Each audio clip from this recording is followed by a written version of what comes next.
Yeah, it's starting to wind down a little bit. I've been so used to seeing so many matches every single day. So, and here they are. And They've we started.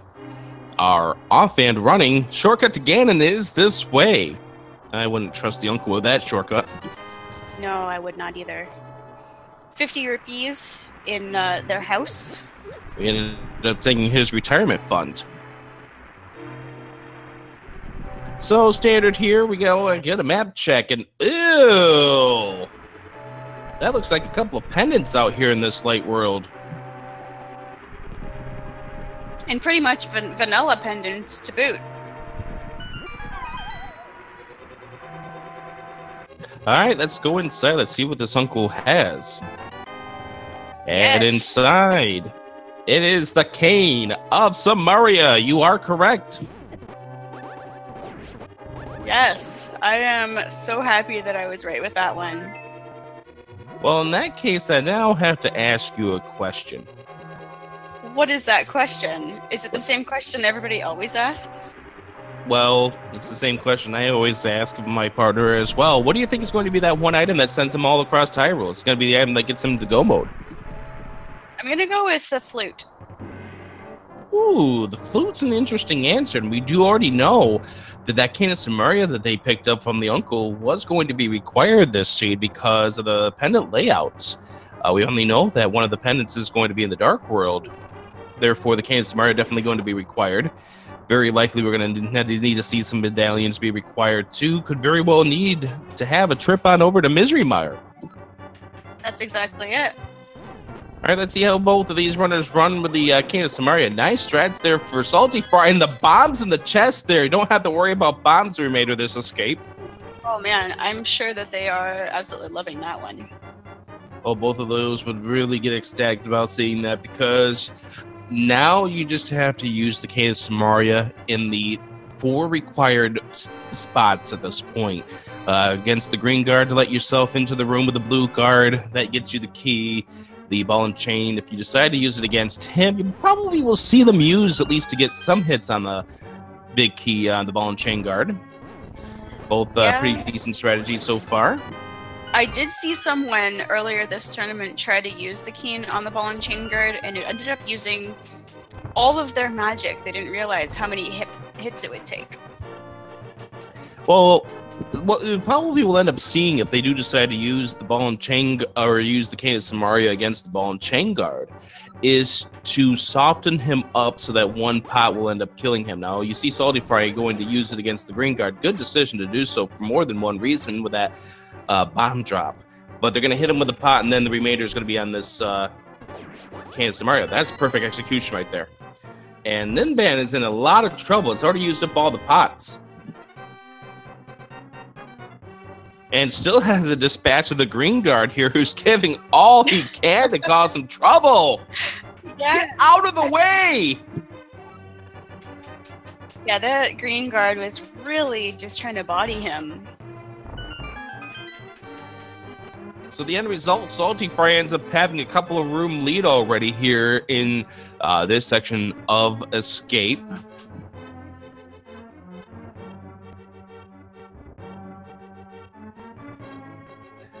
And full life, we got ourselves about 2/3 of our magic meters still remaining for saltyphry. And Ninban ended up having to use a lot more of the cane of Samaria than they really wanted to use. But you have to take care of the ball and chain guard somehow.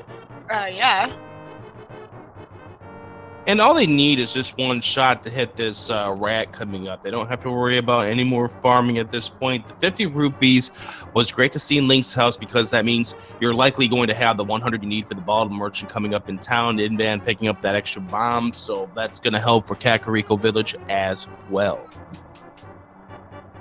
Yeah, with the number of bombs they have, they may not need to worry about buying any. However, I have seen some people decide to anyway once they get to Kakariko Village, just to make sure they have enough.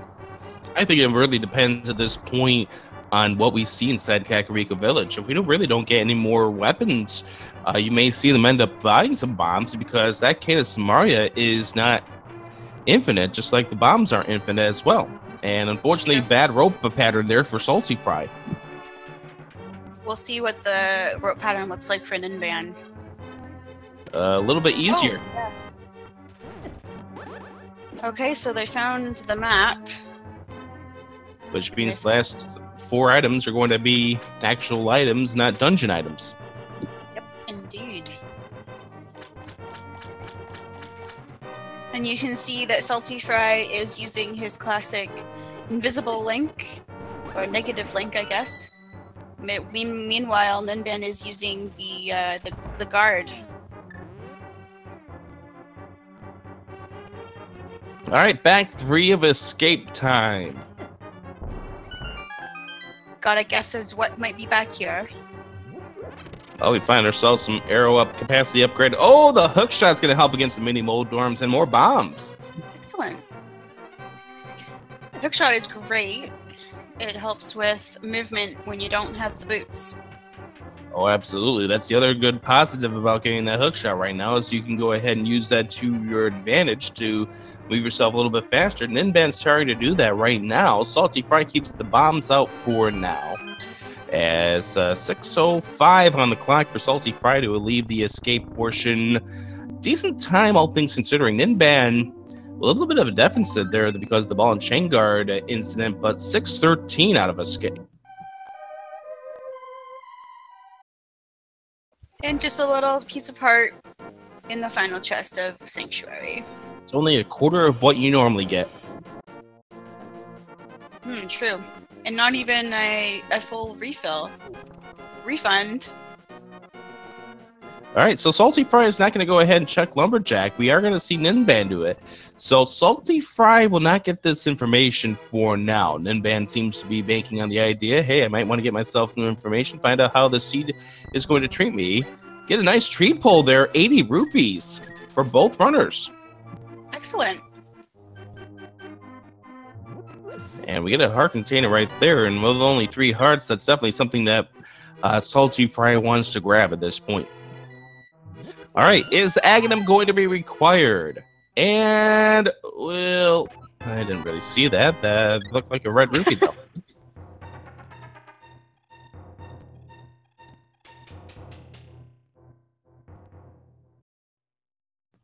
All right, so let's head on over to Kakariko Village. A lot of possible items right there, and also that did be confirmed that that was a 20 rupee.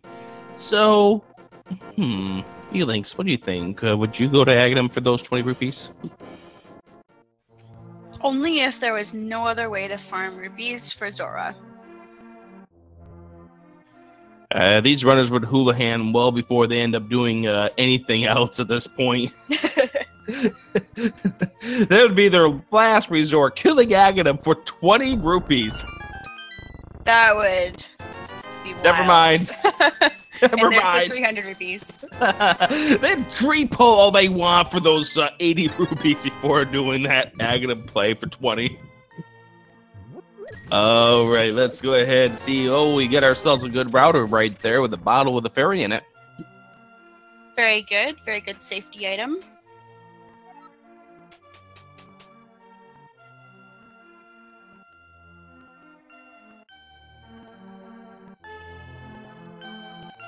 Still nothing to really point them in any sort of direction just yet.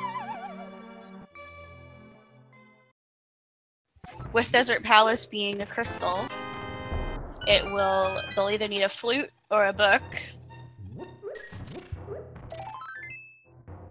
A lot of items still left to get into desert at this point, like you're pointing out. Yeah. We're still missing that book. We're still missing, I mean, the flute and Titan's Mitt and Mirror still a long ways away from getting that. And even if they can get in, that's not beatable at this point because we still need.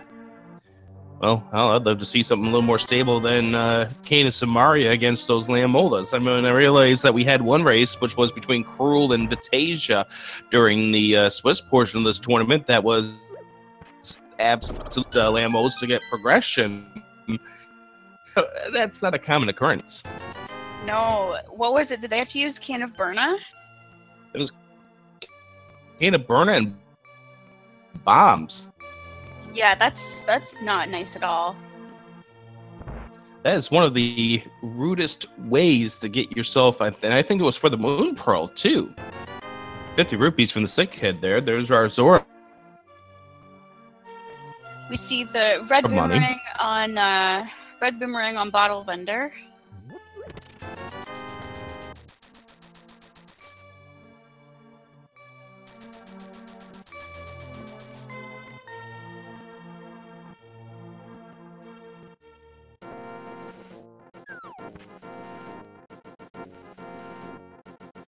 So we'll get a check of the library. That was a shield. Yeah, with them already having the Fisher-Price shield, we're probably not going to see him go rush and go grab that with the boots. Now, if that was a sword upgrade, they might think about it. And a piece of art at this racing game, saltyphry says, nope, not worth my 15 seconds. Okay, so now they're going to look to see if there's any progression in the South Shore. saltyphry doing a map check. Gonna get the same information that Ninban already has. Yeah, and I was about to ask before we went to the library whether or not saltyphry had seen the map yet, and now we get that information. Now we're able to move along here. saltyphry knows exactly what we need to do. And pulling up the hook shot, because we're going to see saltyphry try to hook himself into the block so he can save himself one trip inside the dam. And that's to perfection right there. Gets himself a blue rupee. It's always fun to see those little tricks. Ninban following suit, pulling out the hook shot for maximum movement at this point. Hook the bushes, definitely. And a piece of heart. How vanilla? A little bit soggy. So our next big item location is Mini Moldorm Cave. We've yet to see anything of significance as far as the weapon's concerned. The hook shot is a nice thing against the Mini Moldorm, so that doesn't really kill a whole lot of other enemies. It does not. It's also very difficult to get the Mini Moldorm to stay in one spot. Yeah, but it's nice to one-shot them with that hook shot, definitely. Get a heart container, an arrow upgrade, 20 rupees. 20 rupees! 20 rupees! That sounds like a broken record. Are there enough rupees here? I was waiting to find one time we end up getting into a cave where all of the 300 rupee drops will be, but I haven't seen that yet. That'd be a laugh, right? So saltyphry is not going to go ahead and check the Ice Rod Cave. He's going to decide he's going to jump into the water first of all, see what's on the island. And we see, whoa, there's a sword. Yep, there's their first sword. Oh, it might not be their first sword. It'd be pretty trolly if it was their first sword. Oh, I would love it. And we're 4 items away from them being able to get that.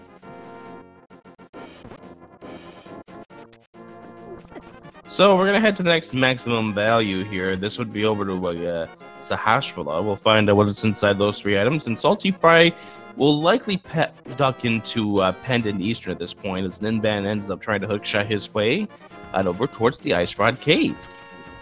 Absolutely, and saltyphry just got bodied by, oh man, I don't know what those things are called.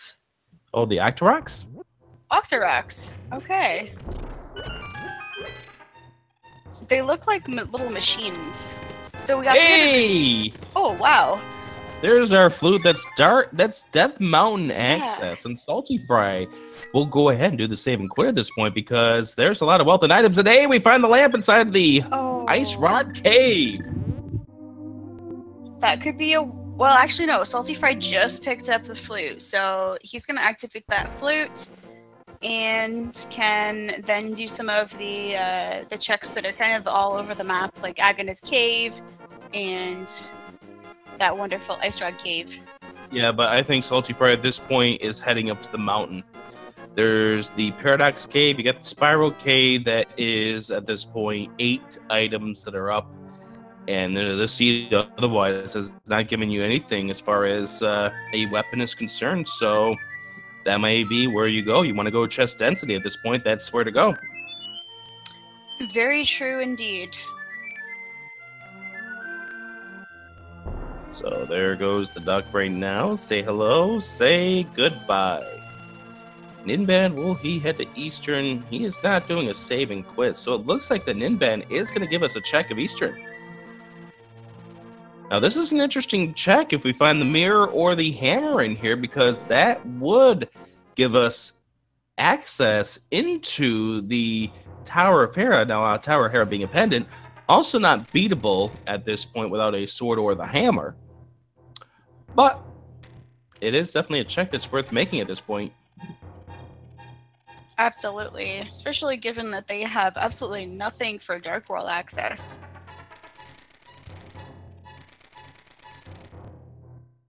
I think Ninban made a good choice, given that he did pick up the lamp. He knows that there could potentially be something in logic in the back half of the Eastern Palace. I definitely agree with you. And the saltyphry doing the sequence break, bringing the man up the mountain, fighting bombs is the first item. Fire rod! Wow. That's a heck of a sequence break right there for saltyphry. Now that's the other fire source, and may likely see him go over towards the ice rod cave at some point in time, but that's a very good find for saltyphry. Absolutely it is, and we know that Ninban will be getting up there at some point very shortly once he's finished all these checks through Eastern Palace. It is a single rupee, and those look like flippers. Yeah, that was definitely a set of flippers sitting up there. Saltyphry, definitely not going to pass those up. Oh, absolutely. Are you at this point? This unlocks a whole bunch more items at this stage. I'm certain we will see a bunch of watcher toes inside the chat because they love making those kind of phrases. As saltyphry goes ahead and grabs it. Will he try the bomb jump? No, he will not. Oh, and Easter! Oh my god! Is this even randomized? One chest away from his vanilla location, but oh wow, what a find for Ninban.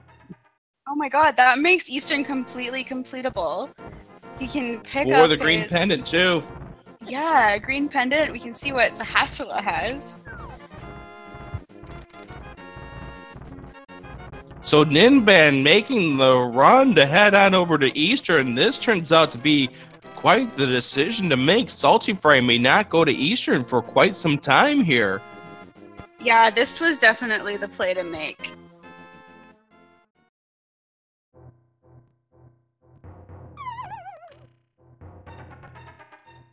All right, Paradox Cave for saltyphry.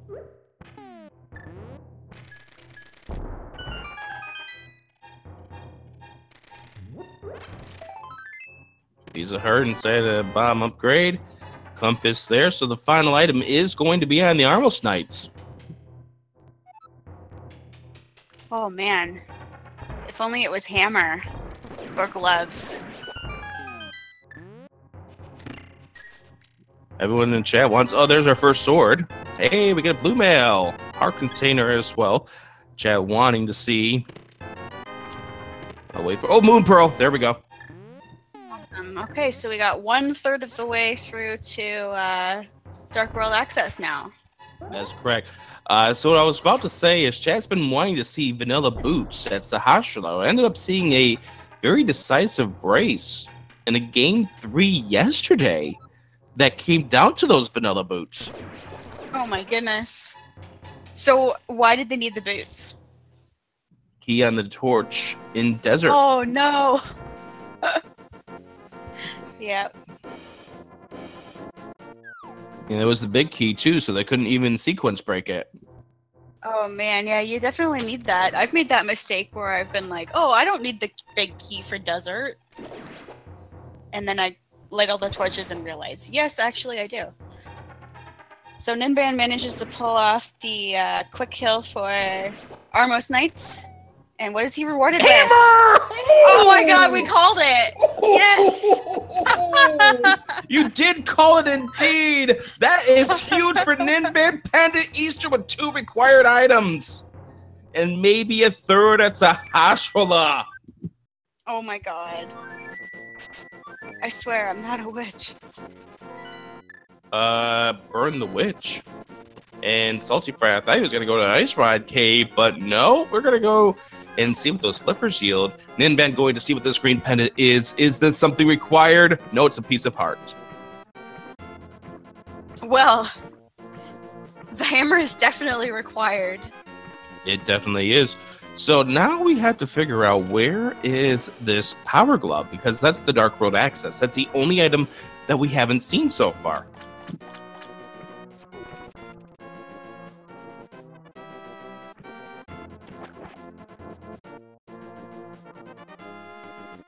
And that is 20 rupees. That is not it. Ninban going to go ahead and activate the flute now. So Ninban is likely to make that same play to head into up to Death Mountain, rather. Now, the interesting thing about Ninban's play, Ninban can go into the Tower of Hera now. Oh, wow. Yes, you're right. So he'll have more routing options here. Yeah, he'll be able to get 2 more items in the Tower of Hera. One of them could be required. We've already seen Pendant Dungeon be required for 2 items inside. Saltyphry going to go ahead and check. And the worst case scenario for Saltyphry at this point is if we see the Titan's Mitt be easily accessible. Because Saltyphry is kind of locked at this point without him. Yeah, there's not a whole lot for him to look for. That looked like a bomb. Yeah, it looked like maybe the 10 bomb right there. The 10 bomb being added onto the randomizer, which allowed the uncle to give you those as part of your starting accessories here. And then Ben going to free the old man and get his fire rod.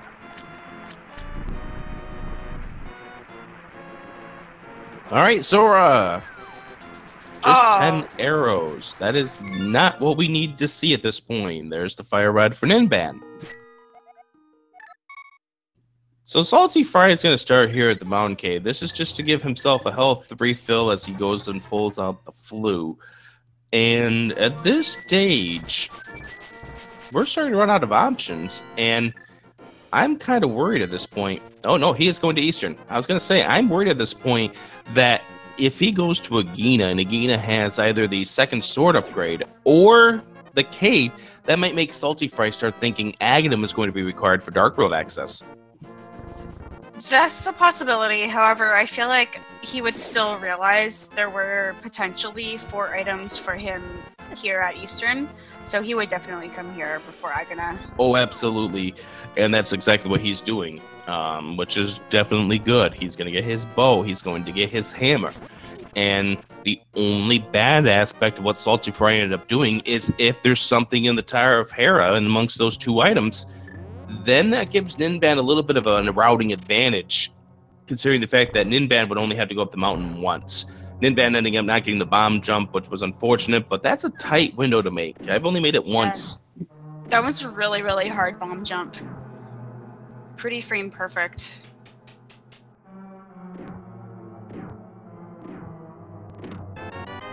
And don't also forget that Saltyphry is doing this without the lamp, so he's going to be down to 2 options where that lamp can be. Oh, true. Well, he has a flute, so that's not too bad for getting to both Aghanim and Ice Red Cave. But it's a 50-50. Yep. So, unfortunately... Oh, no! Ninban! Oh, that's Waffle House! Oh, and he's only got 1 heart left. Yeah, and he's dead. No! That was unfortunate.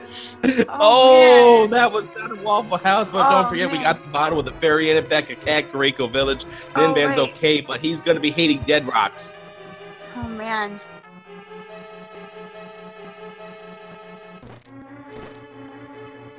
Wow. Waffle House drive-by instead of drive-through. I have no reply for that because that was awesome. Go pick him for Saltyphry. It is totally right, too! Oh my god. Not how Ninban wanted to use the... You have to do what you have to do.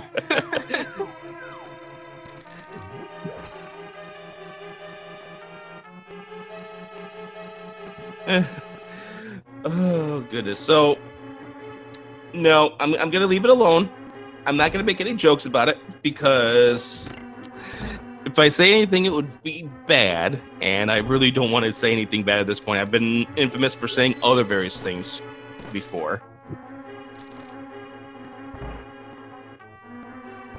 So Ninban ended up getting the Moon Pearl. We didn't get to see it because we just hopped around in frames just for a moment here. But Ninban's going to be heading, I would have to assume, based on the items that he has access to the Tower of Hera. He's going to go there first.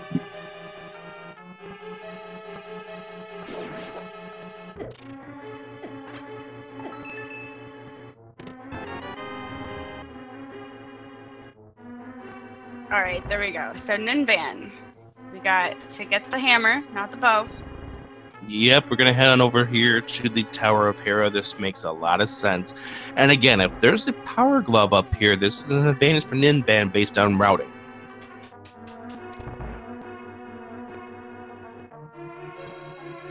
So saltyphry does have the fire rod, which makes this dark room a lot easier.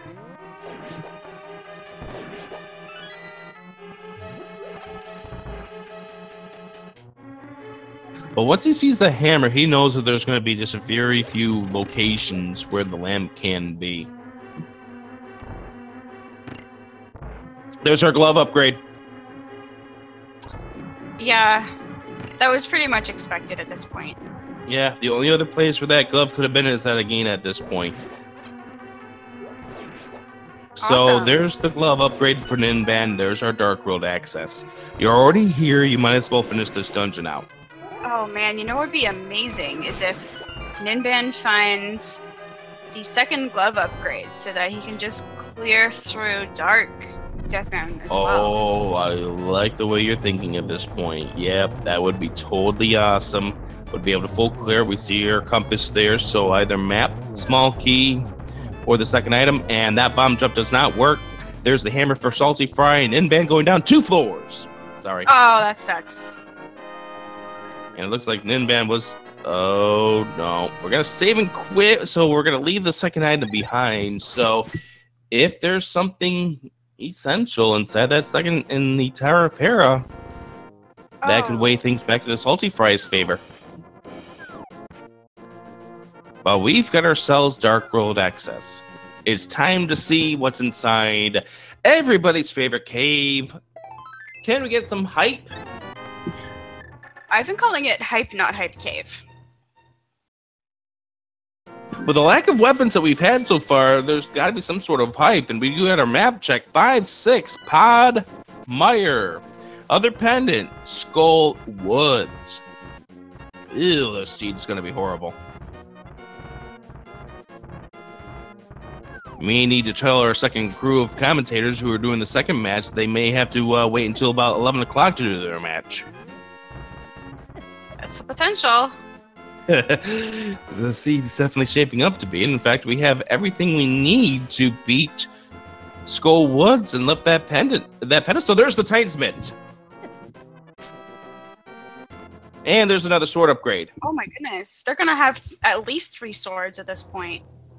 Yep, we know that there's one on the island. Ninban doesn't know this at this point. saltyphry does. Oh boy. So this is like, I don't know, 10 or 8 out of 10 hype? Yeah, that's a lot more than that hype not that you were giving it. No, it's definitely not the not hype. Or something. So Ninban is heading, I would have to assume at this point, the Palace of Darkness. No, we're going to go check the pyramid. saltyphry going into the Tower of Hera.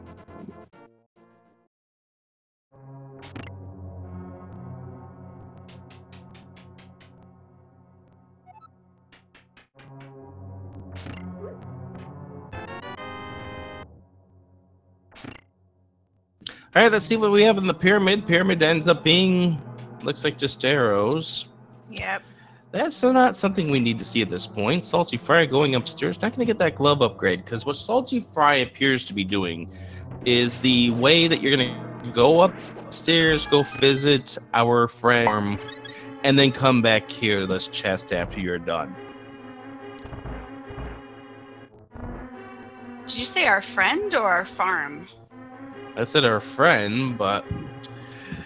Well, I do know that this one area is called the petting zoo. For some reason.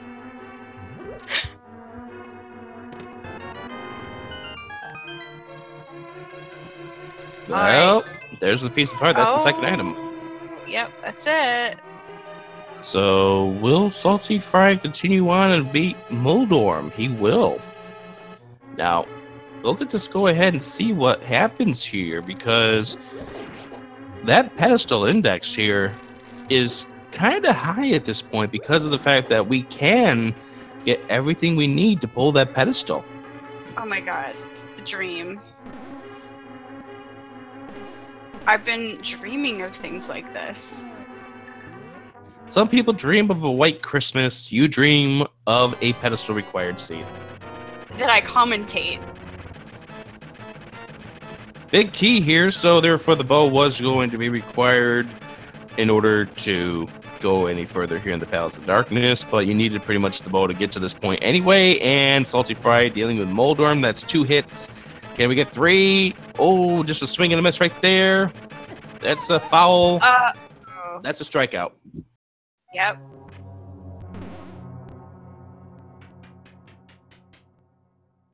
No betting for the Saltyphries. Link number 2.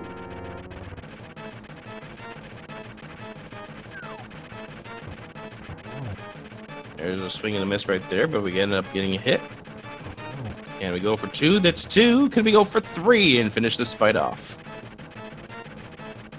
Please, Saltyphry. Come on, Moldorm, get out of that corner. He's not a friend at this point. There we go. Okay. 3rd hit down. And there's the key for Saltyphry, but he will get the Power Glove coming up in just a moment. He ends up getting the blue pendant. That is the second of the pendants now for Saltyphry. So the question is, will he pop in to Skull Woods at some point in time and check this pedestal for us? Yeah, you know what? These, of all of the dungeons that could be the pendant dungeons, these are the quickest to finish. Saltyphry picking up his glove. Now, one thing that I noticed that Ninban is doing at this point is he's playing a quick Palace of Darkness. He's not checking the back at this point. He's going right straight to the Helmisar King. This has been a route I've seen lately when they don't have the mirror. And there's the map check for Saltyphry, and he will go ahead and see that Skull Woods is his 3rd pendant. He's popping into here. Now, don't forget, he did not use that ferry, so he still has that in his arsenal. Yeah, he'll definitely be using the ferry now. Get your Fs ready in chat.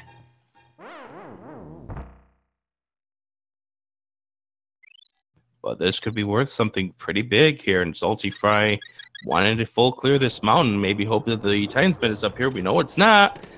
That's just 50 rupees. So nothing big out of there, but good attempt there for Saltyphry getting through all that.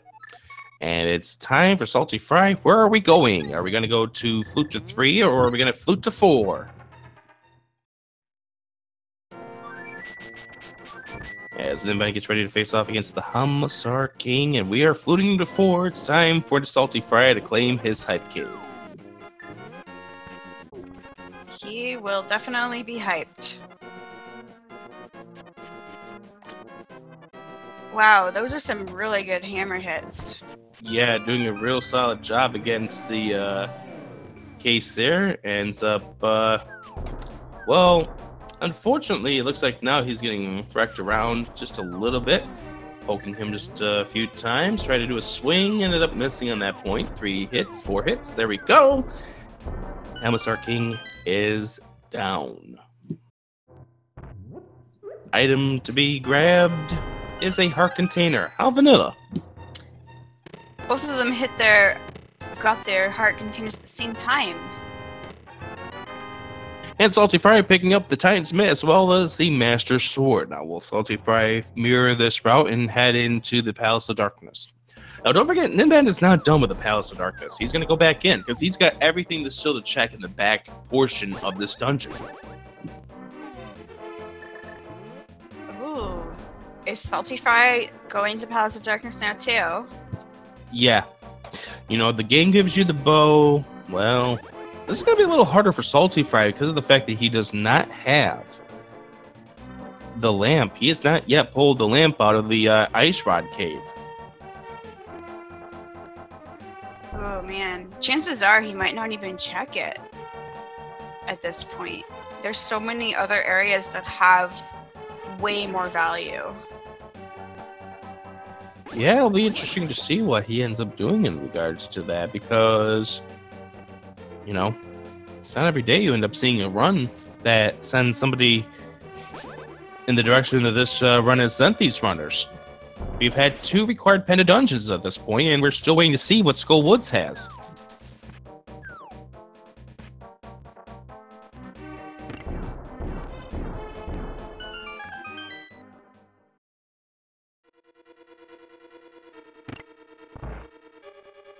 So both of these runners here in the Palace of Darkness, Ninban heading here and just waiting to see what else is in here. We have not seen anything big here. Well, that bug catching net, depending on your feelings of Aga 2, that could be required. Red rupee, definitely not. And another small key. Yeah, and at this point, Ninban's got to know that there's going to be a key for a key at the Harmless Hellway. So we'll head on over towards the big key chest, and yep, that's right. Knowing how your keys work here, because it'd have to be a key for a key, because otherwise you'd lock yourself out of the other 2 chests at this point. Yeah, that's not good. You don't want to lock yourself out. Okay, 10 arrow upgrade.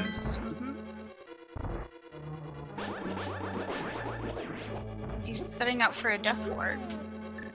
Seemed like he was half doing it, and Ninban must have been keeping track of his items, because he did not get to the big chest. He must know that that's the last dungeon item.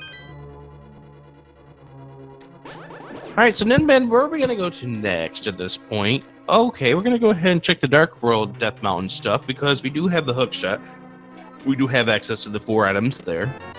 We obviously at some point need to find out what we need to get into Turtle Rock, so Ninban will give us some information there as well. But there's 6 chests that you can open at this point.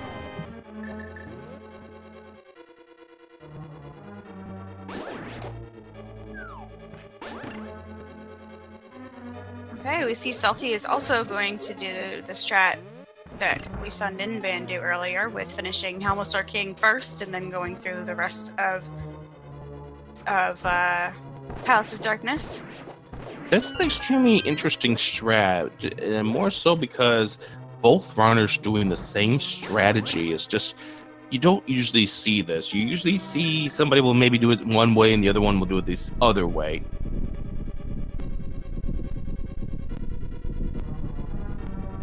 Hey, we found ourselves at the Bombos Medallion and the Mirror! So there's the access to the Tempered Sword. Yep, and that is also access to our Desert Palace. And that is correct. Our first crystal, potentially. Well, if we can get to it. Still a possibility of the boots being required. True.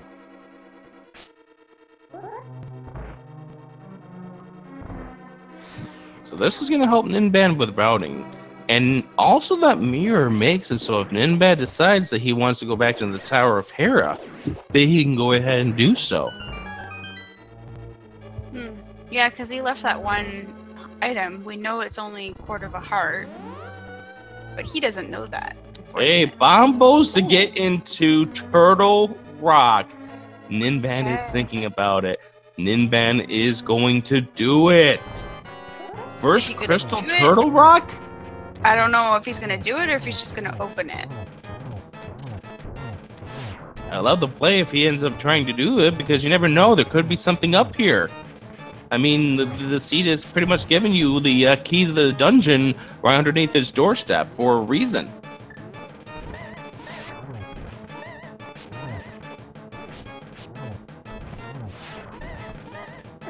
The suspense is killing me. Palace of Darkness, by the way, was a crystal. We have been corrected that. Yep. So, second crystal would be... Oh, Turtle he's Rock. doing it. Here we go. Going inside. Let's see if we have something important here. If the Ice Rod is in here, this is a huge play for Ninban. If there's something else that's required in here, that's also a good play here for Ninban. Absolutely, yeah. Chances are that there is something required back here somewhere. The one you want to see in that first chest, the compass, because now it's pretty much Key City. Yeah. But at least now you have the compass, you don't have to worry about finding it anywhere else.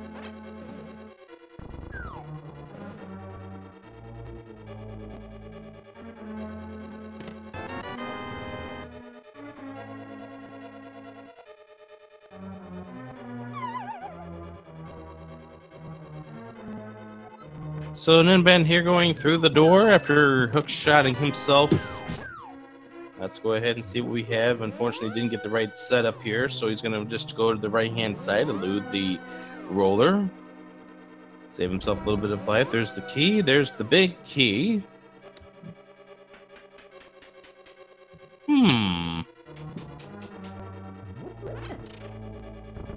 Seed. What? How are you trying to tell these runners at this point? Oh, it's anybody's guess at this point. They have access to pretty much every dungeon. They have the flippers. Yeah, right now the pickup of the mirror makes Swamp Palace also into play here for Ninban. Yeah. So pretty much the doorstep to every single dungeon has been opened. Yeah, I guess the only thing that he'd be missing at this point is potentially a medallion for Misery Meyer.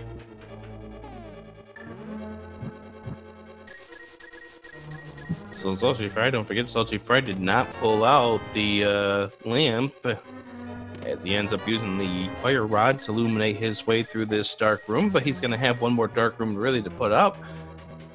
And depending on his feelings about the Misery Meyer dark rooms, that lamp may not be so important to him at this point. Yeah, he's probably under the assumption that he might pick it up along the way, and it might not even be that important. But at this point in time, saltyphry knows that that lamp is in one of two locations.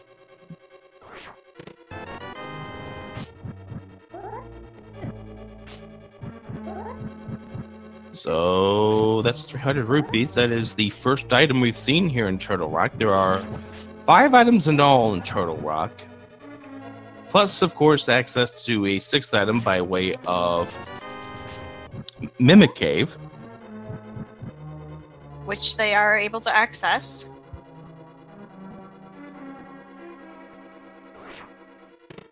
And that confirms that was the map inside of the big chest. Thanks, saltyphry, for checking that. Probably not exactly what he wants to see, nor does he really want us to thank him for that.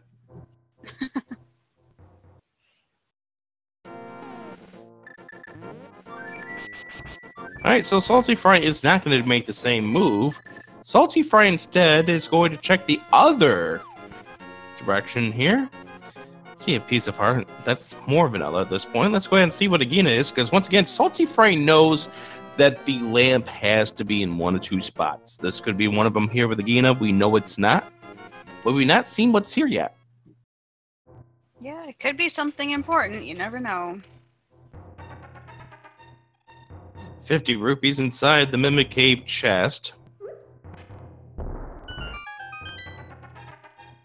And behind Agina we see... Ooh! The Quake Medallion.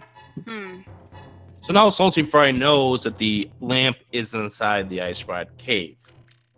And a nice time to get some hearts, right, or a piece of heart right there for Ninban. Gets his health restored. Yep, and that's item 2. So is Meyer Quake? A piece of me wants to say yes, a piece of me wants to say no. I want to see Ether because that keeps that on the pedestal possibility. Alright, let's see what we have inside. This is guaranteed to be a key for Ninban, so not going to pay attention. It is Bombos, so Bombos for both. Quake not even required right now.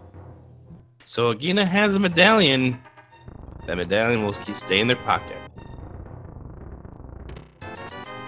And rupees inside, nothing there for saltyphry. Saltyphry's play has to be up on the mountain.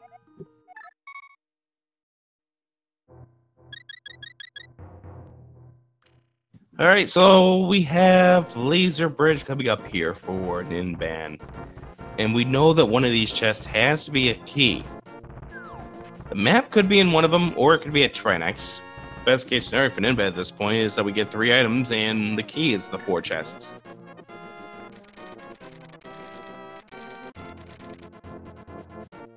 That's one of the items right there with the red rupee. No. Item number 2 is the map. Oh, that's not good. So 1 more item remains. There's the small key. Of course it's there. Of course. Extending the drama for 1 more chest. Single Oh arrow! my god, no! Oh, that burns.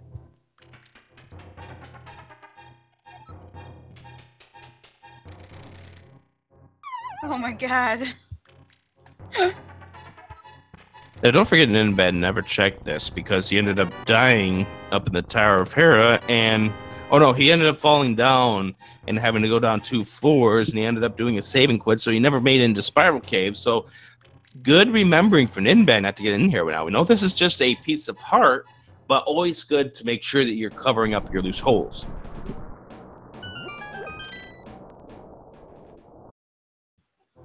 So the Ice Rod Pedestal Dream is still alive. Definitely.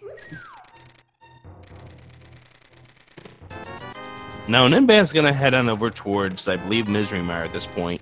Yep, we flew to 6. We have access to Desert. We can find out if the boots are going to be required this seed. We have access to Checkboard, which we never saw from saltyphry because he didn't get the mirror before he came down here. Plus, Ninban will get to see that Misery Mire is a completable dungeon at this point.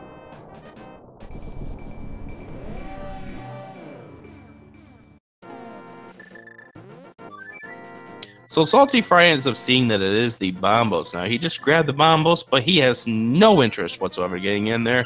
Saltyphry has a Misery Mire that he wants to go into. Oh my goodness, so they might just be converging, doing Desert Palace Misery Mire together at the same time. Nope. What do you mean, nope. Hey, oh, no. You are right, yeah. I was thinking saltyphry was just going to dive right into Desert. Hey, look at this sync, friends. 47 minutes and 39 seconds. We are now in Desert together. They're like holding hands. As they frolic through the sands Desert of sands. the Desert Palace. Yes. Oh, there's an arrow upgrade or an arrow, just arrows there on the torch. That means the boots are not going to be required for that part.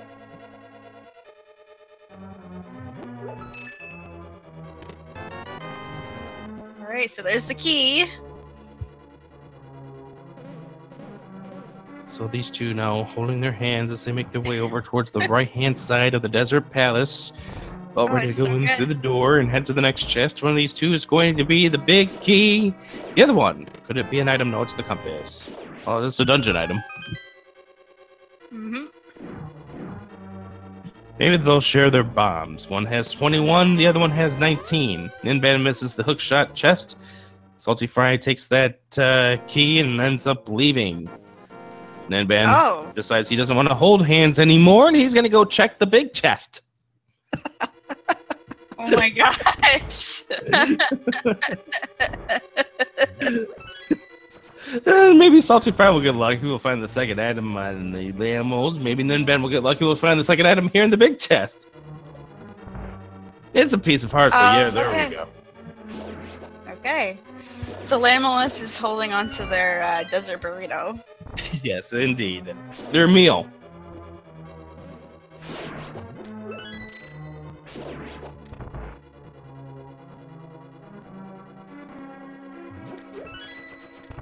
Now, in the similar kind of rooms, but this doesn't feel the same anymore.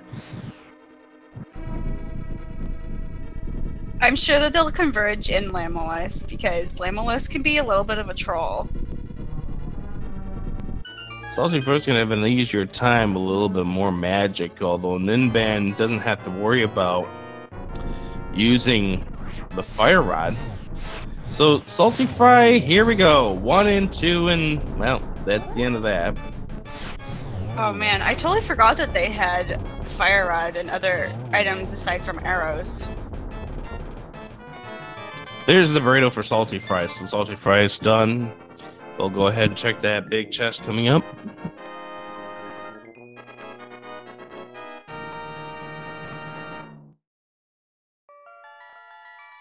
Ninban only has one fire rod shot left, so he's gonna do vanilla strats. Yeah, nothing like testing out your NMG practice at this point, except for you have a little bit better of a sword at this stage. That is true, yeah. Here with Lamo, and looks like Salty Fry is going to be done with this place in just a second. There we go. Ninban is done. Salty Fry about to go into that big chest. They'll be holding hands leaving desert. Yeah. Looks like they're gonna hold hands again through Misery Mire then. Oh boy. Maybe into Checkerboard Cave as well. Oh right, they do have to do Checkerboard Cave. Alright, no, Salty Fry is heading right straight from Misery Mire.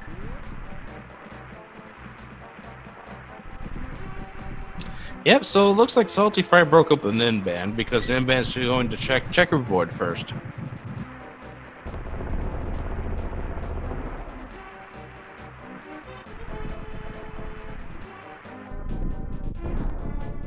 So Salty Fry going into Misery Mire, and Ninban finding the blue meringue inside the Checkerboard Cave. Not something you really want to see. And Ninban had yet to check again as well, so let's go check that as well.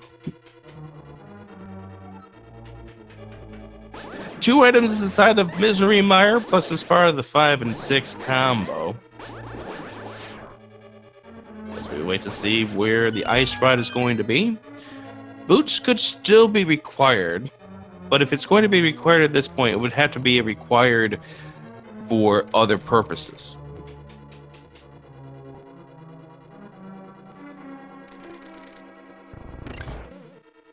For other purposes. I'm not sure I know what you're talking about. However, I'm going to make a guess that it's for the Great Fairy. Interesting. Because if I'm seeing this properly, Pod was one of our 5-6 crystals. This is our second 5-6 crystal. Once that's finished, they will have access to our wonderful Pyramid Fairy. Well, we'll have to wait and see whether or not it's really wonderful at some point. Well, the Pyramid Fairy is always wonderful. Whether or not the item she carries is wonderful is true. Very true.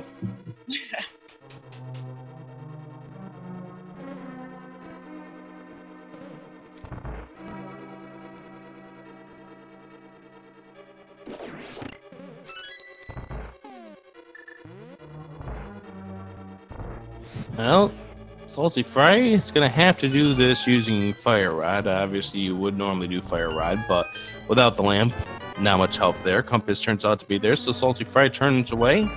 He's going to go ahead and check the bridge right here and probably then decide whether or not he really wants to go check that Griddle Vanilla Big Key location.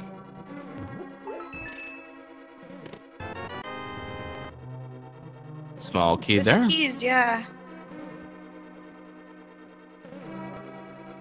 Now, I did see someone in a race the other day. I believe it was Blaine. He just completely skipped the torch room, saved himself a good 2 minutes, and really managed to catch up to his opponent. Alright, so there's that big key. We'll get to see whether or not Salty Fry decides to do it. We will know whether or not that big chest will have an item in, or rather the big key, in just a moment here. If this is not an item, then that opens up the door possibility. Hey, look! Shovel! Hey, Rick. Yes? Do you like fetch quests? Not when I'm knee-deep in Misery Mire do I like fetch quests, but I know exactly where you're going with that. We might be doing some digging soon, once we're out of Mire. You know, it's funny you say that because we haven't done any digging whatsoever yet. Oh. True. Okay, we're gonna get a simultaneous cutscene. Oh my goodness. They've converged again. They're gonna light some candles. Oh God! Yes.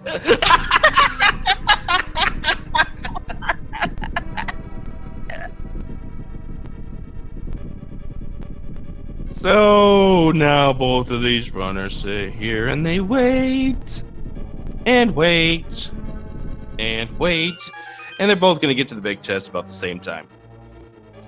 Maybe saltyphry just by microseconds. Oh, ether! Not required. Not required. Not even. But that is the second item, so therefore both of these runners ended up making the good idea by going through here, because otherwise you have to sit there and worry if that one item is going to be required. Now, Ben has not picked up his big key yet, so he can't go right to Vitreous. Now, say goodbye to saltyphry. Bye. That's why.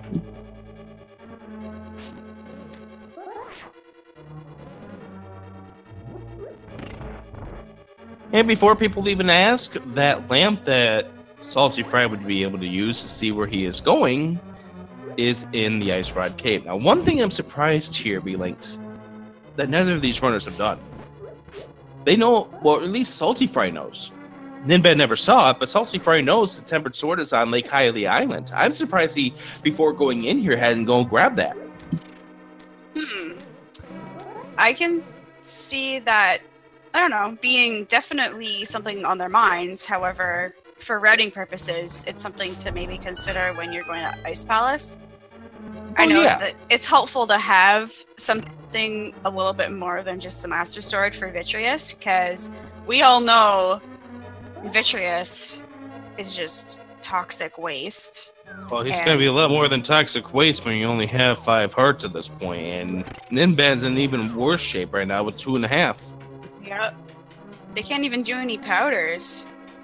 I don't know if Salty still has a fairy. I know Ninban does not. No, they do not. saltyphry, remember, he lost that fairy in Spike Cave. All right. Spam that A button. Spam that B button here, saltyphry. Yep, here comes the lightning. Get yourself out of the way. Ooh, that was close. Yeah, this is uncomfortable. We're not the ones fighting right now. I'm vicariously uncomfortable. Wow. These eyeballs are getting super close. Now, saltyphry does have 1 hit to give against these eyes. Ninban does not have that luxury. Yeah, Ninban is 1 eyeball hug away from death. 2 more eyes left. I'm surprised the saltyphry hasn't pulled out his bow and arrows at this point. Well, we made it to the final stage. 8 arrow hits, and this Vitreous will be a goner. Goodbye. Thank goodness, wow. And no, Ninban does not have the fairy. He lost his getting cabbaged on Death Mountain. So we get ourselves the crystal there for saltyphry. Mystery Mire is down. The 5 and 6 crystals done for him. Pyramid Fairy now on the table for saltyphry. Now Ninban's about ready to do the same, and Ninban's going bomb strats. Oh, hey. We do like bomb strats. Yeah, but Ninban doesn't like being at 3.5 hearts. I think Ninban would be. Come on, eyes. Play. Oh! Get out of the way! No lightning! Yo! Some more bombs going up into the air. The bomb's bursting in air. Man, how is he avoiding these eyeballs? I don't know! Oh, Dear God! You're getting too close to them! For our comfort! For our comfort?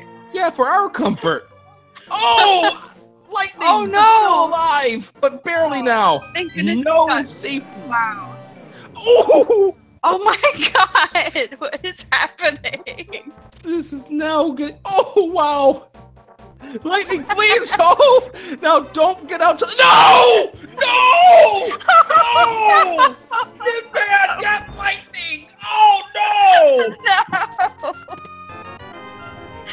Everything's fine. Except it's not.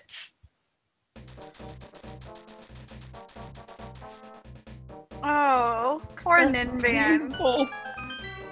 And I feel so bad for Ninban at this point, but that's going to be ringing on his mind for the remainder of this entire run. Oh man, can you smell tilt? Alright, so Smell that saltyphry. can of Samaria. The can of Saltyphry, Burna. just got the can of Burna there in Thieves Town. That would have been helpful for Ninban like 30 seconds ago.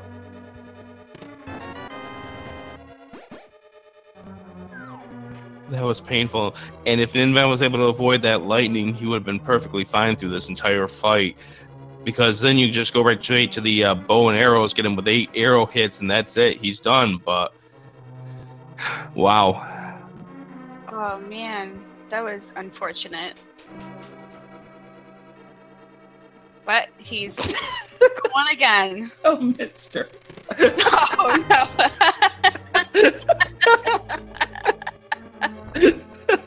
Oh man, get your puns in chat. The irony, oh god. Ninban's probably not going to want to hear this at this point. I need to calm myself down.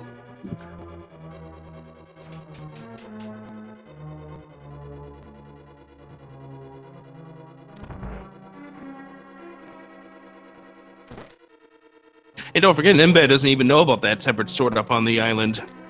It was only saltyphry who got to see it, so Ninban has no idea that the next sword upgrade is up there. And it's so close for him. And 4 hearts, here we go, round 2. Oh, this is going to be tense again. And doesn't have the bombs to do bomb strats. Ninban really needs to get through this fight, though. Cannot afford another death.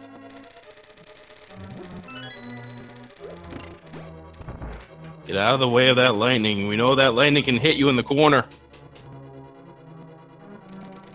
Yeah, nowhere is safe when it comes to Vitreous.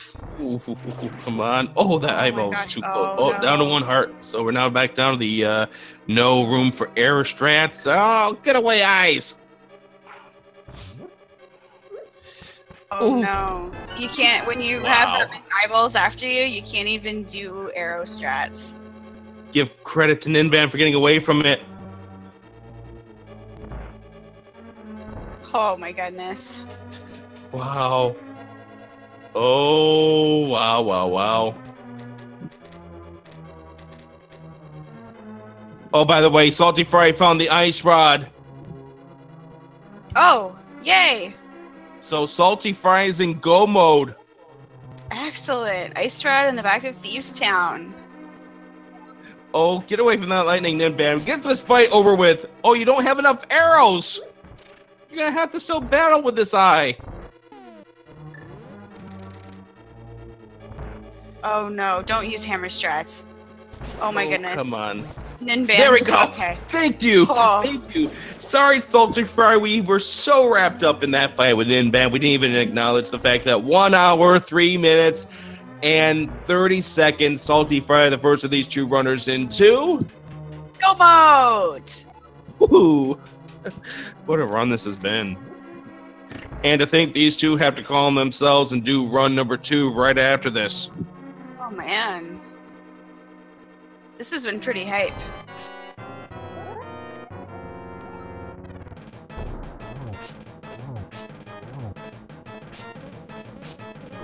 And Ninban is not taking another death. We are going to get some potions. He's a little late. And blind is down for saltyphry. Yeah, he just did wonderful blind strats. And Ninban's about to go pull up the big bomb here to head to Pyramid Fairy, which is going to get him away from where he needs to go. Saltyphry still has to go through Turtle Rock, but it's not really a big deal because Ninban's got to go the same direction. We just know that how the Saltyphry ends up being able to do it, he's going to be able to skip Laser Bridge. Yep. Although I feel like he'll still have to go through Laser Bridge to get that one key, though. Now, Ninban is going into Swamp Palace. Saltyphry is going to be able to do this in Go mode. And don't forget, we are only in 95.6% Go mode because of the lack of boots. But the boots could be anywhere.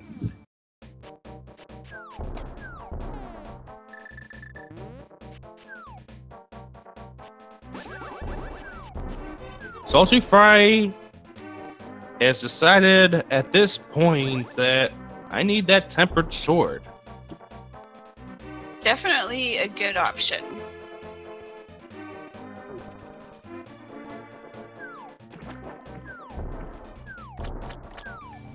Ninban may not even see it. Ninban, betting on the routing, may not. Yeah, you're right. And Saltyphry is not going to head to Swamp just yet. We're going to go inside Ice Palace because, hey, might as well because of routing. I totally missed it. Did Saltyphry do the dam stuff? Or was that just Ninban that just did that? Ninban did. Saltyphry went straight for the tempered sword. Okay, perfect. So he's going to go mode Ice Palace. Go mode Swamp. Mm-hmm. And technically Go mode Turtle Rock, but Turtle Rock is one of the more linear dungeons out there. Yeah, you'll pretty much be doing the whole thing.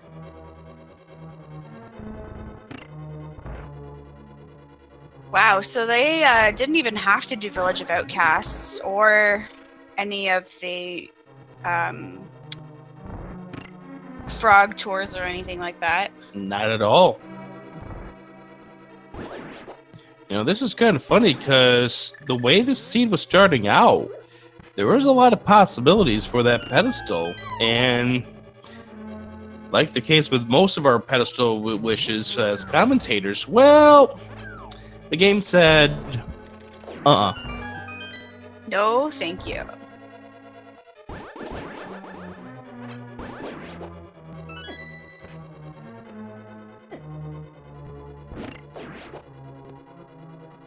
And so Ninban is heading towards the back. Really, for Ninban, pretty much the only chance they have at this stage to claim game one, in my opinion, is if they gamble on that left side not being required. Because if they go back in to check that left side, that's more time that Saltyphry is going to build up on this lead. Yeah, absolutely. The other saving grace would be if ends up being boots required. Oh my goodness, and we sit here, we want that. It is a 1 in 22 possibility, but who knows? It could still be that way. It could still be that way. Boots could still be on the pedestal. Chances are very, very low at this point, though. Winner of this match in this best-of-3 series between these two, they'll be facing off against the winner of the Kyong 92 Lara GG. That should be a fun best-of-3 series. Indeed.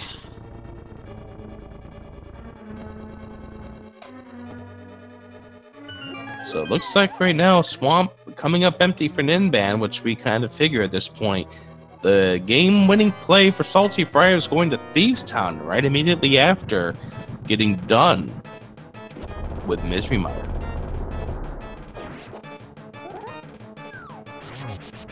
Alright, Saltyphry got hit by the ice, so that wrecked his timing.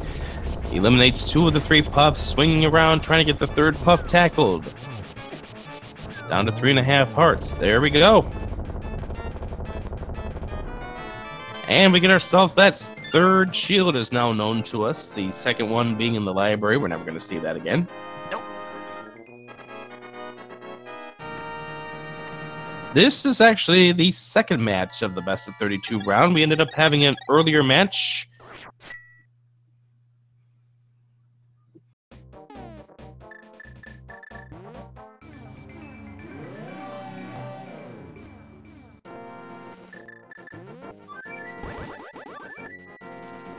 All right, saltyphry, it's time to head on over towards Swamp Palace. Ninban is done with Swamp. Again, Ninban at this point needs to forget the left-hand side.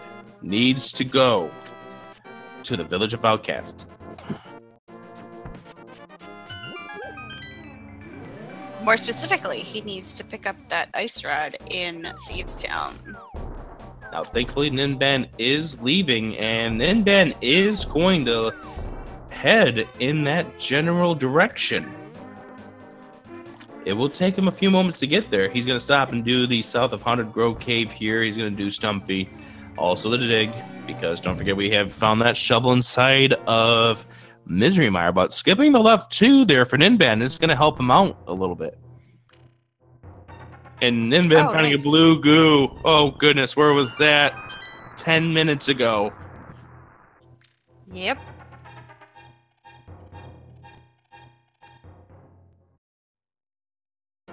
And there goes saltyphry into Swamp Palace. Ninban here. Let's see what Stumpy has. Stumpy has 50 rupees. Nothing that we really need to see, but it's time to go do some digging.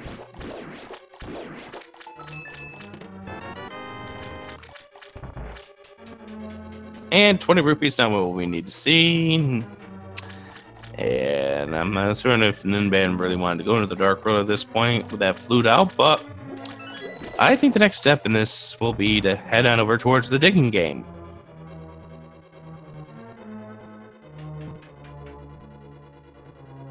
It'd be remarkable if Ninban found the boots and it turned out to be that big key on the torch in Ganon's tower.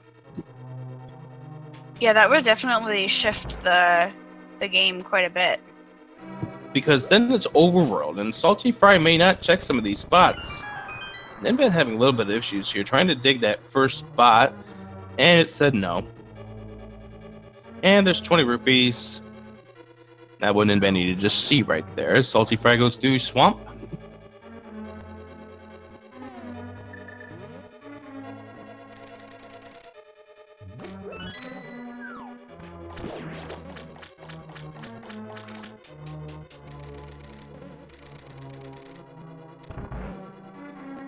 And saltyphry already here to the back of Swamp, so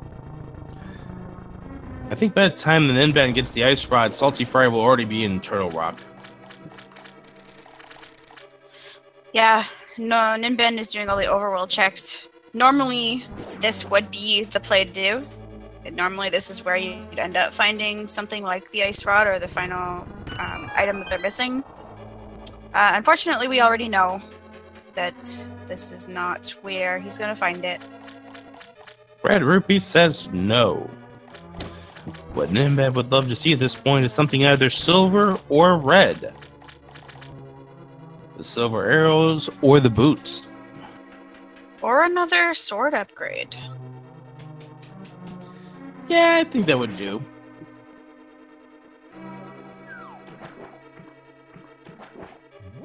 More red. This game's filled with 20s.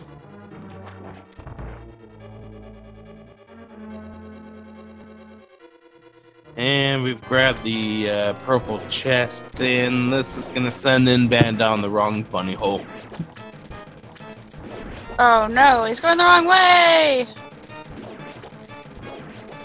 Get to see the bombable hut, which I believe we've already seen from saltyphry, but I wasn't really paying attention during the whole fight against Vitreous.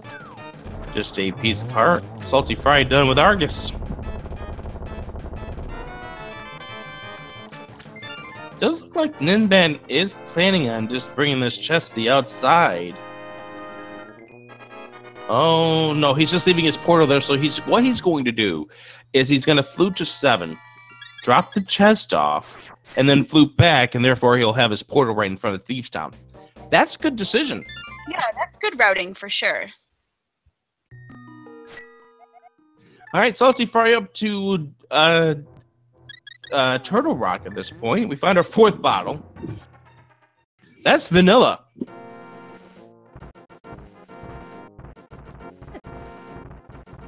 It sure is.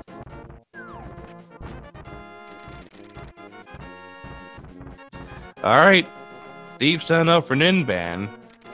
So, at this point, Ninban still has a fighting chance. Obviously, this is saltyphry's race to lose at this point. Obviously, the boots are going to come into play if it turns out to be Big Key on the torch. But Ninban's not out of this. Nope. He can do good execution. Maybe catch up a little bit. Because we know saltyphry still has to ride the platform. He still has to do everything to get the keys here in Turtle Rock, while Ninban can just go right straight to Trinex. It's not that big of a time savings at this stage. Maybe a minute and a half tops. But I'm thinking of ways at this point that Ninban is still in this run. Yeah, he's still got to do Ice Palace. But since he can go mode Ice Palace, it's only going to take maybe 2 minutes, 3 minutes. It's likely we're going to see both of these runners in Ganon's tower at the same time, but we're likely going to see a case where Ninban's searching for the big key while saltyphry's heading up to the 7th floor. Unless, well, that 1 in 22 happens. Yep. I'm going to say that there's about a 5-minute, 6-minute difference between the two at this point.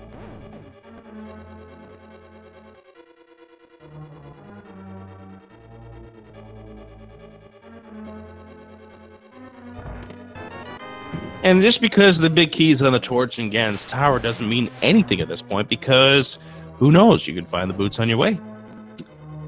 Yep. Chances are likely that whatever that last item is actually there. There was Bo in Ganon's tower in a race yesterday. That's always sweet. Oh, yeah.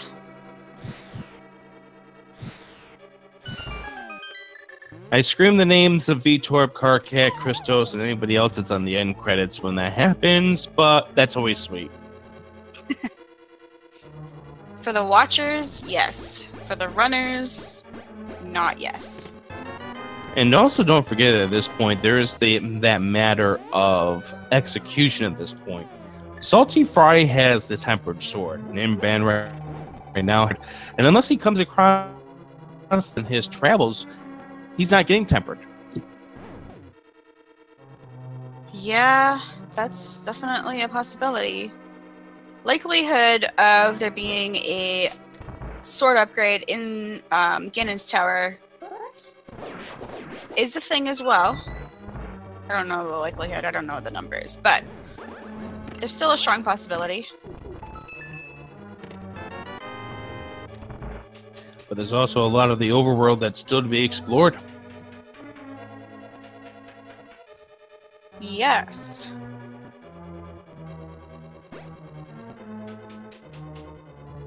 And let's not forget the fact of the matter here. That death to Vitreous hurt Ninban severely. Yeah, you know what? He would be very close to saltyphry at this point if he hadn't Absolutely. died. Yeah, and that was just a snipe bit of lightning that caused him to die. I mean, he had all the small eyes dead. All he had to do was avoid that one lightning strike, and he got it. But it was all the way at the upper top corner where maybe you thought you were safe, but it just turned out this case it wasn't to be. The sprite hit him.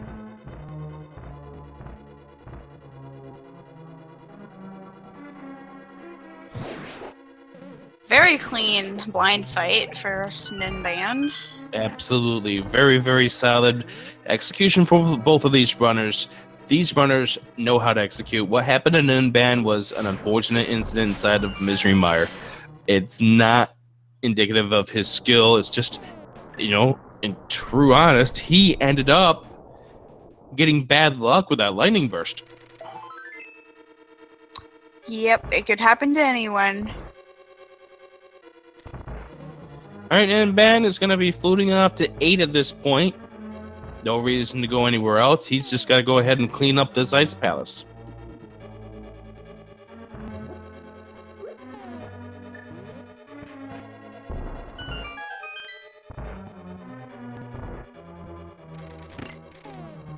So this here is going to be a small key, which will tell saltyphry that he does not have to worry about Laser Bridge. And now for the last time, we say goodbye to saltyphry. Bye, saltyphry. Have a good trip. I love his invisible sprite, though. Yeah, I like how it does that little border there on the platform.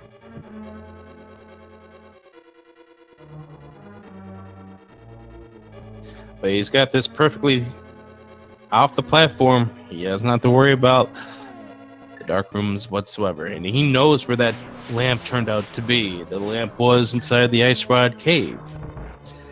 Time to head to Trinex. But no, Trinex is going to have the final item of this dungeon. What if it's the Butter Sword? That would be interesting. It could be Silver's, which they're still missing. As we get ready to go up against Trinex, shoutouts to Regiro, who is our tracker for this match. Special thanks to them. They have been clicking the buttons that has the things lining up for your pleasure here on the restream. We do thank you very much for your help.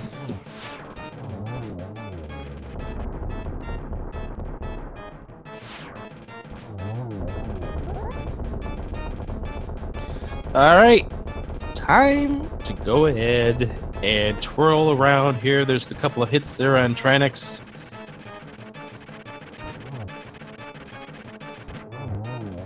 And that Trinex fight is done.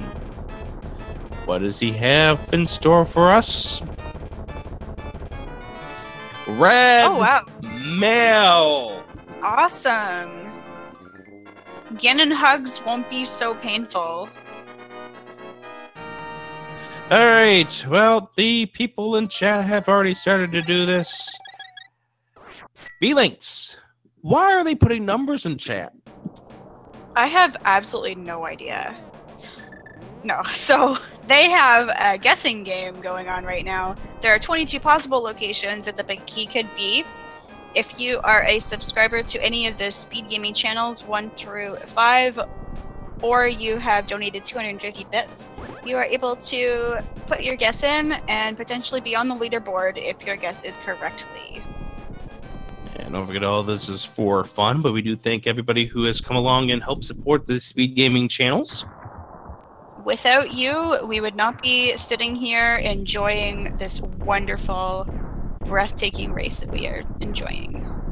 Now, Ninban's going to have to be careful at this point. He's got the hammer out. He does not have the puffs down at this point. He does have the blue goo, but he may be trying to save it until he absolutely needs to. All right. Time to go ahead and see what's in chest number 1. Bomb upgrade, please do not die again. Powder. Oh, that's always nice. That's a nice safety at this point. Come on, Ninban, you can do this. There we go. We are done. And he will be heading up to Turtle Rock. Now is the big key on the torch. It is a small key. That is not what any of us wanted to see for the sake of having these runners continue to go all around all of Hyrule.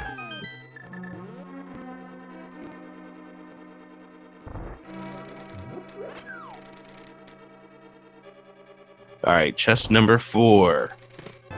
Boom! Oh my god! Oh wow, so if it had been the big key, then it wouldn't have been a problem anyway. And nothing inside 7 either. So Ninban goes and flutes to 2. That was by accident. saltyphry using ether strats on those skulls. That's a nice idea.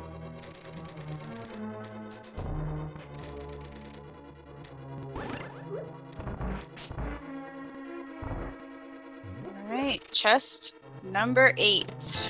Just Bombs. 3 bombs.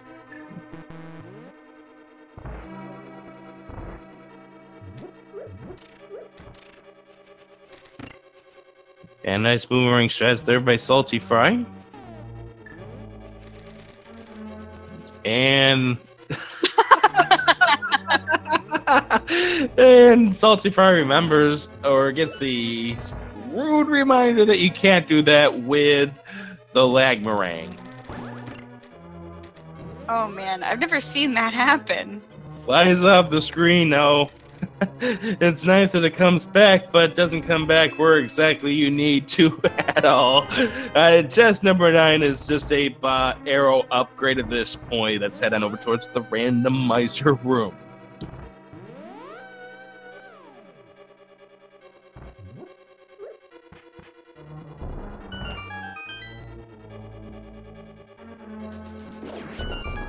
Now for chests 11 through 13, the one and only B-Links. Compass. Big 20. Piece of heart. Big 20.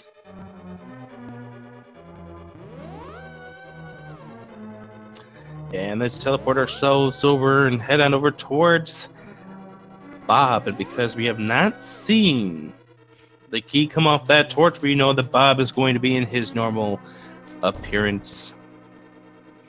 Making his, oh, what do they call it? I want to call it candid, but that's not right. Cameo. Making his cameo. saltyphry missing the dash there for a second. You're thinking at some point this has got to be nerves. Ooh, I was getting worried that I was going to explode before he could open that chest. All right, Ice Armos time.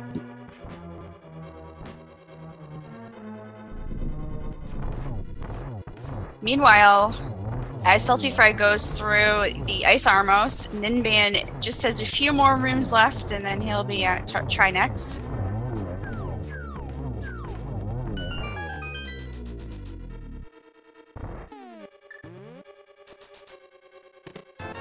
And no, there it is. There's the big key. So, that was just number 16. If you guessed just number 16. B-Links, what do they win?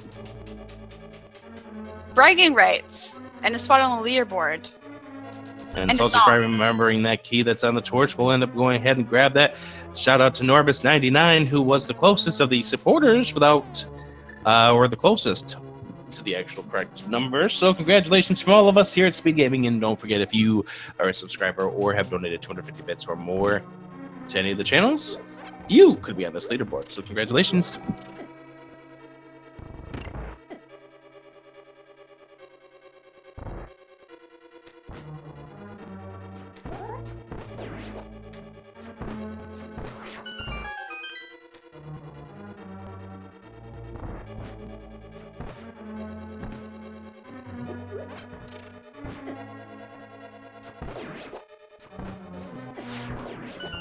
saltyphry having a little bit of issues here with the mimics. Gets that taken care of, and now we head on over.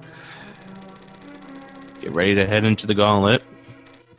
Gauntlet's always a fantastic place, and saltyphry is glad that he finally was able to finish off those mimics, because you see that arrow count? I certainly do see that arrow count. That would have been very, very painful if he ended up running out of arrows. Yeah, I didn't quite look at it. I don't know if he picked up the arrows that are underneath the pots there. Oh, and there's a 5 arrow drop, so I'm sure he'll want that. Looks like he's going to go to Ether Strats coming up for this next room. Might as well, I guess, at this stage. Oh man, Trinox on ice is not fun. Especially when you only have the Master Sword. Yeah. So, there's 2 big things that are coming into play here for saltyphry. First of all, the fact that Ninban ended up dying to Vitreous. That was huge. saltyphry had the advantage of finding out about that Tempered Sword. A nice fairy there for saltyphry. Doesn't even have to worry about powdering this beam.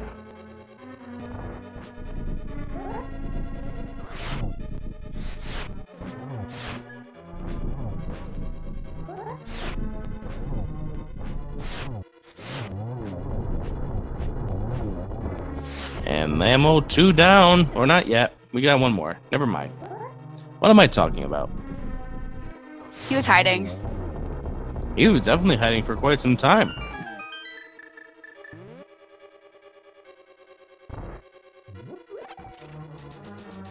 Alright, 5th floor time for saltyphry. Ninban is heading, as like I was saying here, he will be in Ganon's Tower coming up, and nice full magic pickup there for saltyphry. Oh wow, definitely something that you want to see right away. How he missed that that shot was beyond me from the Lionel.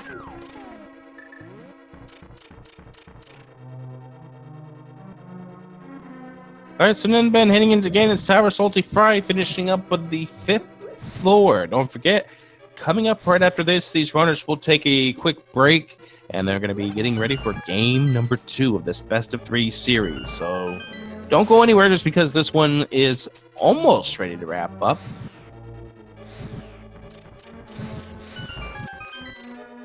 Will saltyphry open up either of these chests? He does have to get this key, though. There we go. No, he is not going to open up either.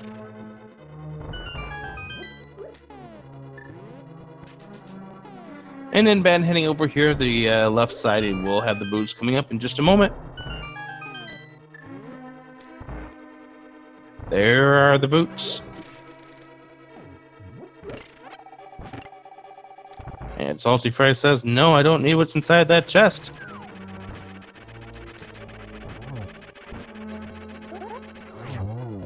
And 2 swings, and Moldorm 2 is finished off for saltyphry. Ninban looks like he's going right-hand side now. After he's pulling out the Dark Magician strat.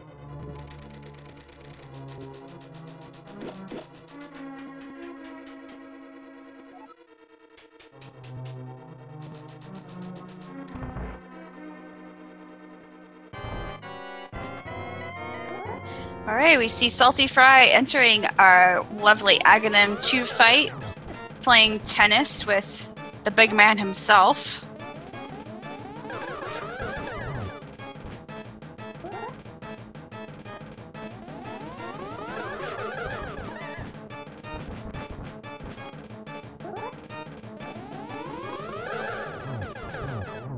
That was a nice triple right there. Wow. And there we go. Agate 2 is finished. Time to face off against Ganon. Silver arrows still to be found. I have no idea where they are.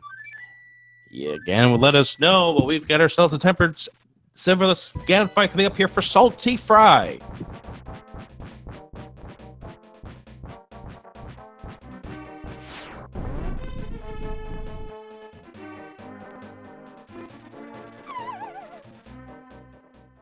And Ninban, not going full right, has ended up stopping his path. All right, so saltyphry at this stage is going to be doing this kind of NMG strat, and perfect use of the spin right there to get 2 hits on him. Very good. So he's in phase number 2. He needs 12 hits in phase 2. We'll see if he ends up using the Can of Burna, or if he's just going to use classic NMG hookshot dashes.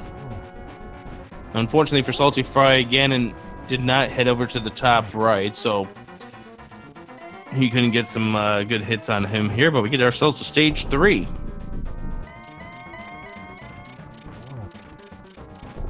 Where do you think those silver arrows are?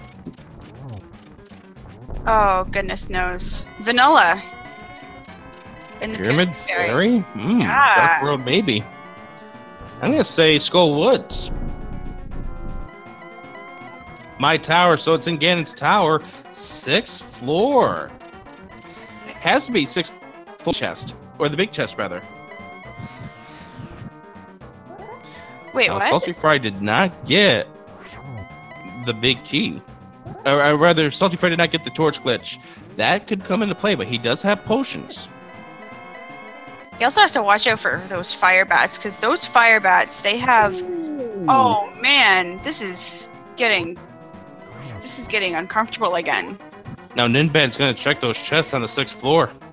Once again, now that does not mean that it's on the 6th floor. It could still be in the big chest, but very likely that we could see the big key turn out to be, or the silvers turn out to be on the 6th floor. saltyphry trying to get over here to the corner. 4.5 hearts. Tense fight coming up here. Needs to do 12 spins total. Without this torch glitch, this is a little more stressful than it really needs to be. I'm really bad at counting, but I'm going to go ahead and say he's got maybe 2 or 3 spins left. Yeah, he's getting close to the end here. Oh, takes a hit right there, 2.5 hearts. Maybe a hit more. Gonna have to be careful with this magic. Really needs to be careful. This. Oh, he takes a death! Oh, dear. That just increases Ninban's. And worst yet, he has to get more magic. He has to get more magic. He cannot avoid getting the magic at this point. This is going to give Ninban a little bit time to catch up. Once again, the swords are going to matter here because of the fact that Ninban does not have Tempered Sword. But saltyphry is going to flute to 2. Get himself some magic. Absolutely. So Ninban did not end up checking that chest. And we do see him picking up this magic at this point, and that's a good decision, but he's going to load himself up with blue goose. No reason why not to at this point. Now, Ninban, take a look at the arrow count for Ninban. 3 arrows left. Got to be careful. He can get that 5 coming up in this room, but he's got to make sure that he makes it count. There's the 5. Oh, no. So 3 arrows, Ninban. He gets it. Perfect. There we go. Okay, good. saltyphry has to go back up to the tower here to face off against Ganon round 2.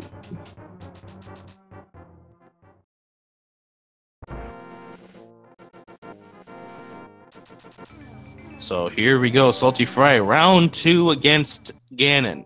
Fight. This time better equipped. Yeah, he's going to have the safeties at this point in time, but he cannot take a fall because a fall right now would be devastating to saltyphry. Ninban still could possibly pick out the silvers here. Again, there's a 3 in 4 chance that they are on this climb up the 6th floor.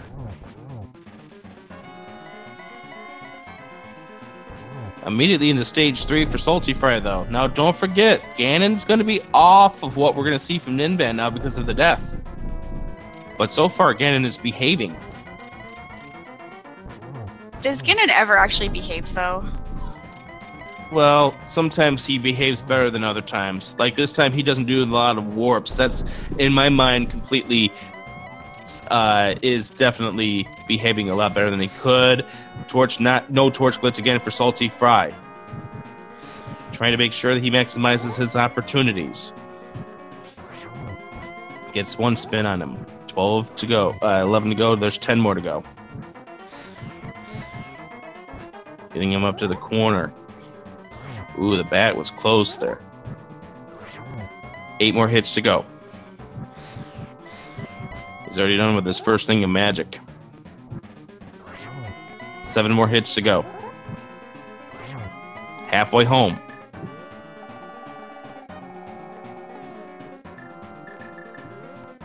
He's got to keep himself composed at this point. Make sure the bat doesn't come into the place where it can knock him off the platform. Doesn't get him there. It's a frame perfect, so... 5 hits to go. Oh boy. Well, the swings gives you a couple of extra frames to work with. 4 more hits to go. The swings themselves would be frame perfect. 3 more hits to go. Can you get him? 2 to go. 1 more hit to go, and saltyphry will win this race. He's got to make sure he doesn't fall off this platform. And that will do it. Oh, okay. saltyphry will win race 1 against Ninban.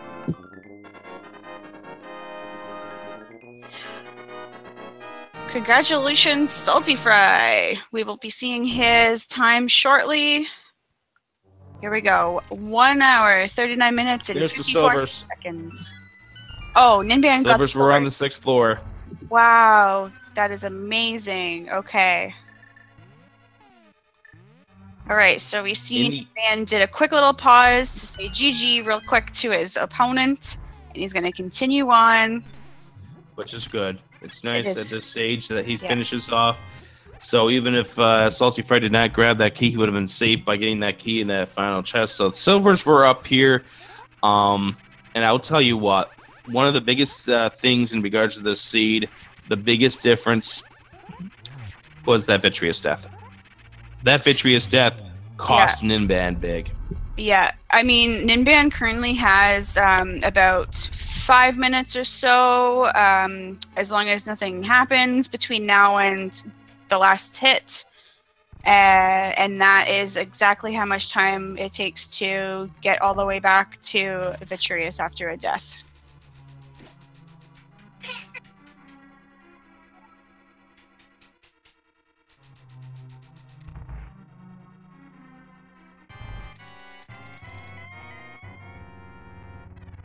All right, so Ninban facing off against Dagger 2. Now get your GGs into saltyphry again, as is the norm here for back-to-backs. We will not be having either runner come in for an interview. They will be taking a 5-minute break, and then they'll be getting themselves all set and ready to go for race number 2.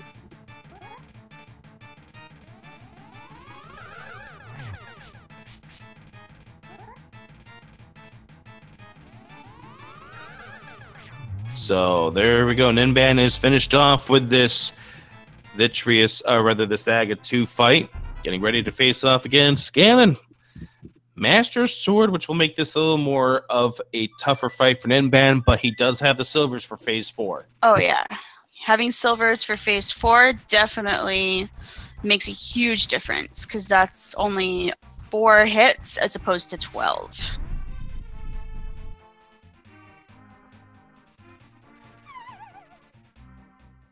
We'll finally get to see what's on that pedestal, by the way. Oh, yeah. I'm really excited to hear what that is. No, it can't be anything massive at this point, considering the fact that the silvers turned out to be where they were. Nice doubles there for Ninban, by the way. It's going to take this kind of patiently. Get a nice couple of sets of doubles. This is nice setup here for Ninban.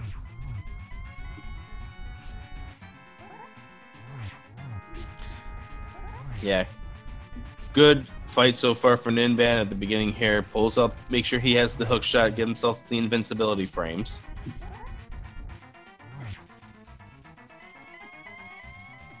Gotta be careful health-wise. Ends up pulling out his blue potion. Uses it just in time for the bat hits. Get out of the way of that bat. Is he going to be able to avoid it? Pause. He may be pausing to do the GG at this point. No, he did that back at Moldworm.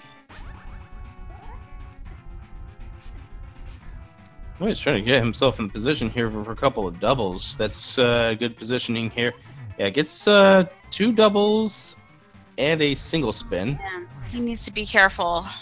Yeah, he does not have the safety anymore. Nope. Other than, I guess, the... goodness gracious. He's got the Cane of Burna. Broken Heart on the pedestal. All right, we are now just a few more spins away.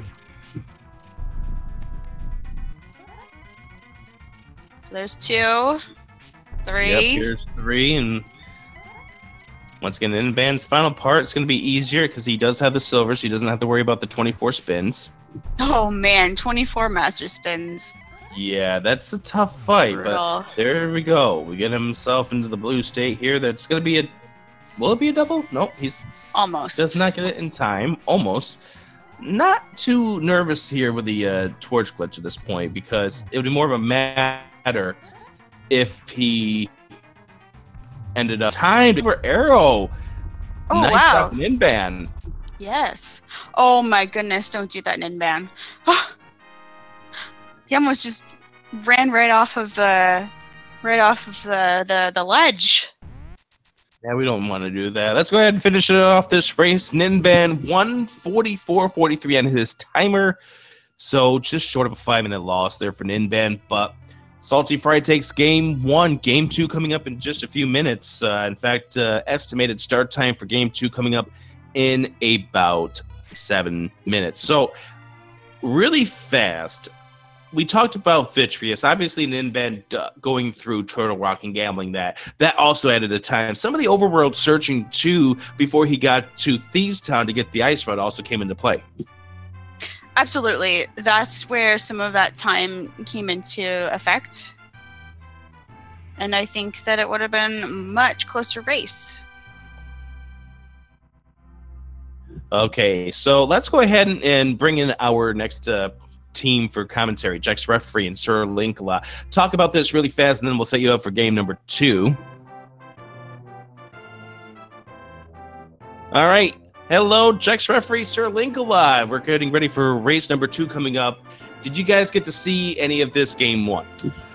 I unfortunately did not. I had some stuff to take care of, but I know Sir Linkla did. Yep, I was around for the whole race. So you got to see some of the gambles there, some of the moves. You got to see the unfortunate Vitreous death there for Ninban and the unfortunate Ganon death for saltyphry. Yep, I saw both of them, unfortunately. So let me ask you guys, as we get ready for race number 2, what do you think that Ninban has to do to even out this series?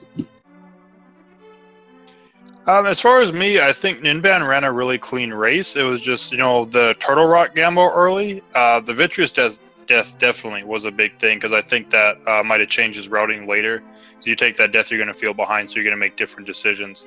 But, the early Turtle Rock gamble, not necessarily a bad idea. You could go in there, and if you would have found Ice Rod in there, or even anything major progression-wise, that could have been a huge thing for him. So, gambles paying off and just, limit the death, really. What about you, Jack Free? Well, and this may be very meta, but I think also Ninban really just has to shrug it off and just kind of, you made the mistake, you took the unfortunate death, just shrug it off and just move on to race number 2, because if you let the mistakes you made in race number 1 affect you, then you're going to be tilted all through race 2, and this is going to be a clean sweep. Yeah, that's definitely a really good point. You don't want to be tilted. You don't want to be thinking about the mistakes from the last time. Unless, of course, you're trying to be very careful to make sure you don't get hugged too hard by eyeballs and Ganons and all those other fun enemies that you could potentially dance with. Now, we talked about what Ninban does. What do you think saltyphry does to make sure that the game 3 doesn't get forced here?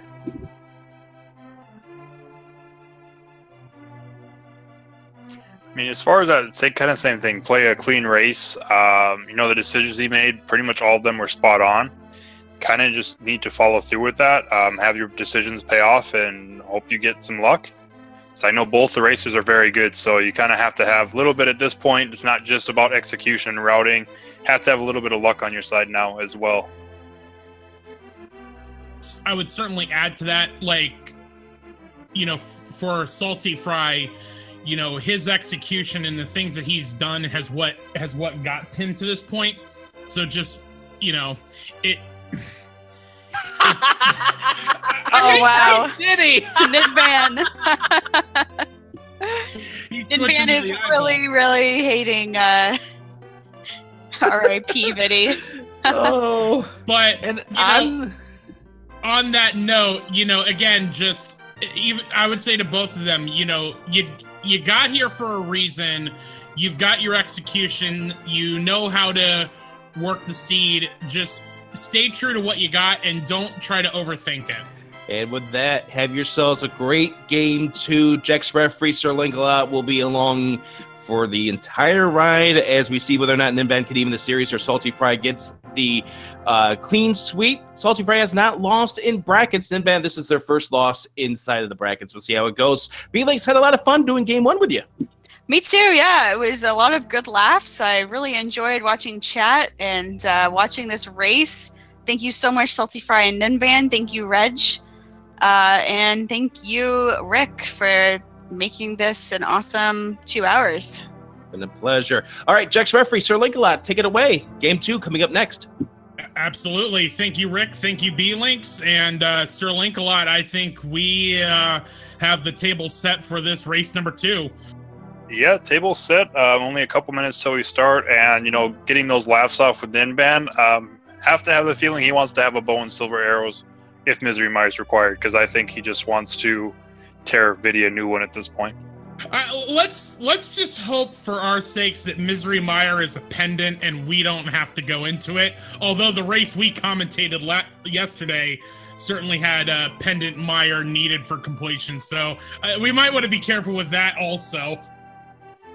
I mean, if something's required on Vidya, I don't think Ninban cares as long as he has bow and silver arrows right now, because I really think if that happens, he just wants to completely tear Vitreous up and not even have any questions. Absolutely. One quick note of business. While we were doing our little commentator interview, we did get a Twitch Prime sub from Cursing Cupcakes. So thank you very much for that Twitch Prime sub. Your support, either through subs or bit donations, is what keeps the lights on here at Speed Gaming. And we thank you all very much for whatever donations you bring to us. All right, so I did not catch what was the item that Uncle had in race number 1, and what are we hoping for here in race number 2? Uncle had the Cane of Samaria for race 1, so I'm kind of, typically I say the sword just because we see it so rarely, but since we saw Samaria, why not make it the clean sweep? How about we start with Berna? Certainly works for me. I'm still hoping for a sword as well. But at this point, as we were kind of saying earlier, just, both of these runners have had to do enough races where I'm sure they've had to work with all the items. So, with the level of runner we're dealing with in the top 32, they should certainly be proficient with whatever is thrown our way. Yeah, it's like early in the tournament, it's like there were a lot of things like, especially Bomb and Berna were kind of the big ones where people were having troubles with, because, Berna used so much magic and bombs. Guards maybe not so much, but that rat can just be an evasive little bugger. But now at this point, we've been doing this for 10 weeks now. The amount of practice all the runners have put into it, more than likely comfortable with any weapon that Uncle's going to throw at them. All right, but we have been given the final countdown, so it is time to get this second race started. Good luck to both saltyphry and Ninban, and may the random number gods be in your favor. We are off! Oh, Uncle telling, well, good for them that, neither one of them looks like Link, because one's invisible and the other one looks like an eyeball, so no bounty collection this time. All right. Just a piece of heart to start in Link's house. Early map check. We got vanilla pendants at Eastern and Desert and a 5/6 crystal at Hera. Yep, so only one pendant going to be in the Dark World, so a good chance that we're definitely going to need Cane of Samaria to clear the seat at this point, but, very good chance that they might have to go into Mire. All right, but let's see what that item we get off of Uncle, and it's the hammer! Yeah, hammer this time, so no stacked Eastern Palace. That was one kind of big thing from race 1, is a pendant Eastern Palace ended up having the bow and the hammer. And we already get bombs for both of the runners, so we don't need to farm bombs. We got a permanent weapon, so we're good to go, just getting through the escape sequence. Yeah, probably won't see too many more kills farming for bombs, maybe just a couple if they're there. Doesn't hurt to get more.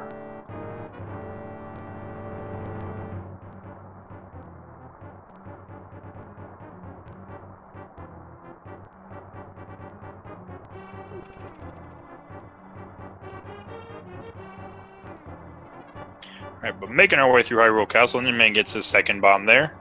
Saltyphry's already into the basement. And with that hammer doing tempered swords damage, well, there's your silver arrows. Ninban won't have to worry about those. Yep, no silverless for Saltyphry. Ninban didn't have to do silverless, but neither runner is going to be doing silverless this time. But with that hammer doing tempered sword damage, it's taking out those blue guards in one shot, no problem. Yep, no worries about the damage right now, but, we'll have to find out where that bow is in. Who knows? Bo could be on pedestal. No, it's early to talk about it, and we don't know where that pendant is. But Eastern, or wait, no, Eastern's a pendant. Never mind. Nope, we're gonna need it. Yep. Yeah. I was confusing it for a second there. That's right. I know why I thought that. It could still be pretty much anywhere though, so just as bad.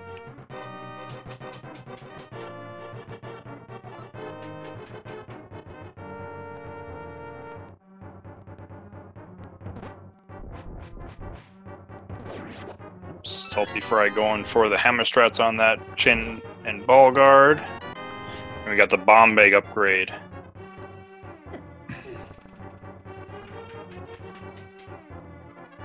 Alright, so with that bomb bag upgrade being there, the next chest we're going to find in sewers does have to be a key, so we can get through the sewers entirely. And I believe we haven't seen the map just yet either, so map's still kind of hiding. Yep, the map will be in either one of the 3 chests in the back of Escape or the Sanctuary chest.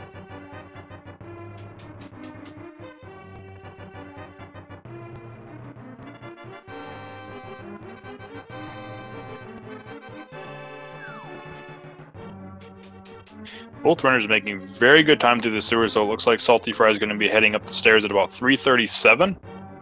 And Ninban, probably about a 3:45, but very good time through the sewers. Yep, it should not be any issue thus far.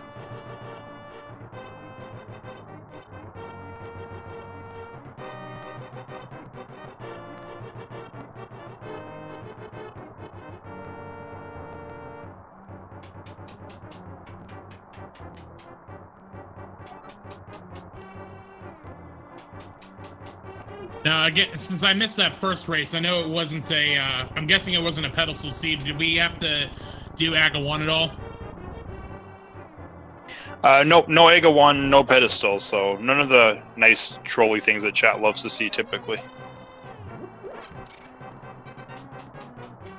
Yeah, with the hammer right now, there's really no real way to tell if that's going to be leading towards one place or not. The only thing I could think of is that hammer would help with routing in Death Mountain if we were to get a way up to Death Mountain and then either the mirror or the hook shot. Yeah, then we can check all the Death Mountain right away that first trip up if that's necessary, but we'll see. Plenty of items to find early on in the seed. We'll see where it takes them. We've got 3 items we're going to see still in the Sanctuary, and then I'm sure we'll be off to Kakariko where we've got the multitude of items there.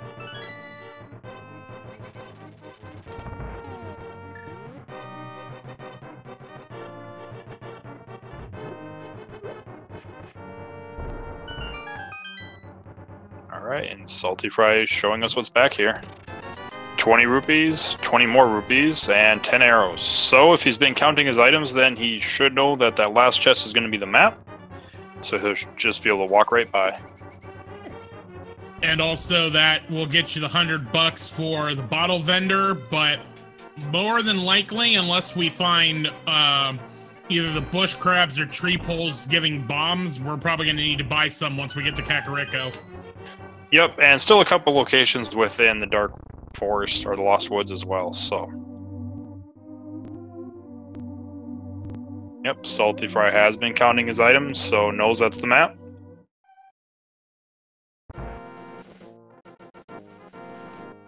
Has Ninban been paying attention? He has as well. Mm-hmm. And Saltyphry going straight for Lost Woods. Not gonna bother with checking Lumberjack Cave. Yeah, kind of seeing this like back and forth. You know, some runners like to check it early, especially if you don't have bombs, because you do get that valuable knowledge, you know, bush crab, what's on the tree poles, things like that. And, you know, if AGA 1's required right away, whereas others want to save that time, don't really worry about AGA 1 until you have boots at that point. So we got a heart container in Lost Woods. The Lost Woods shack is a piece of heart. Ninban is going to show us what is on that lumberjack ledge. And it is Ether Medallion. Okay. So we're not going to know for a little bit if that's going to be required, but that is going to be valuable knowledge for Ninban, potentially, because saltyphry may end up looking for those, and if Ninban finds the items and the boots, he'll know I just need to do it.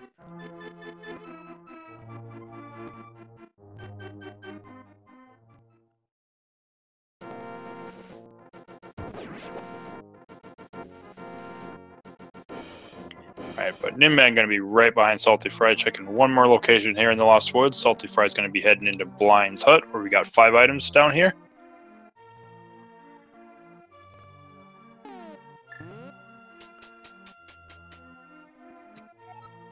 Both runners only having one more bomb at this point. So may still be buying once we get there. Heart container to start. Bottle of red potion so we can route Sick Kid.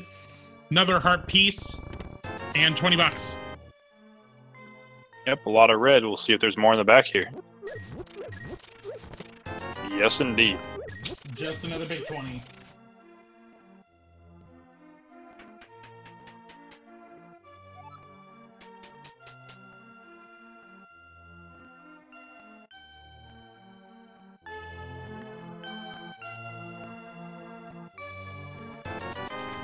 Bottle vendor today is an arrow vendor. And saltyphry is going to go check the Sick Kid tavern and then probably go buy bombs. Yeah, and 10 rupees per arrow, not what you want to see. I think Bottle Merchant missed the memo that this isn't retro mode right now. And there's bombs in the tavern. So probably still going to buy bombs, but don't need him to finish the well off at the very least. Well, he's going to do Chicken Hut first, and I mean, we've seen at least 2 5-bomb upgrades, so having at least one... Ooh, missed the chicken clip. Oh. Well, there was bombs in the well and a B-torp in the Chicken Hut. Yep, so Ninban going to save a little bit of time here, not having to backtrack.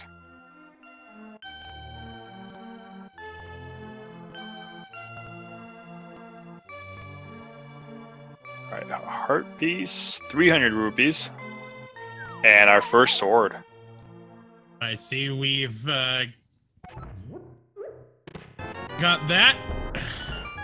You know, with Ninban using the Vitreous Eyeball, there's probably going to be a lot of seeing memes or puns we could do at this point. Yeah, Chad already had a good one when we saw the ether, I see you. So... But yeah, I'm sure we're gonna be getting plenty of puns in chat, and if not, you know, what are you doing, chat? We need all the eyeball puns now.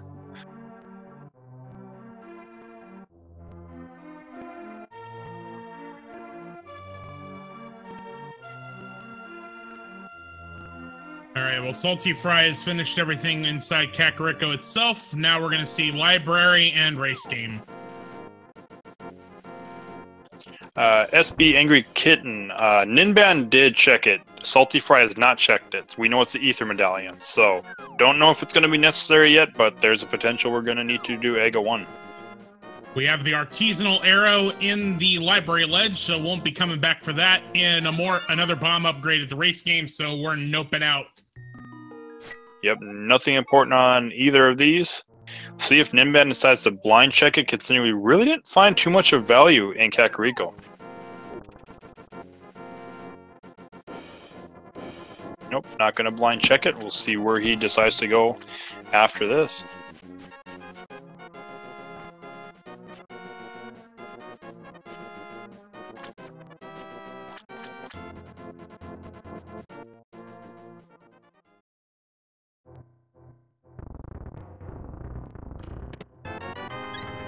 Very healthy seed to start. We're already at 8 hearts. Yeah, nice to see at 11 minutes in. I see.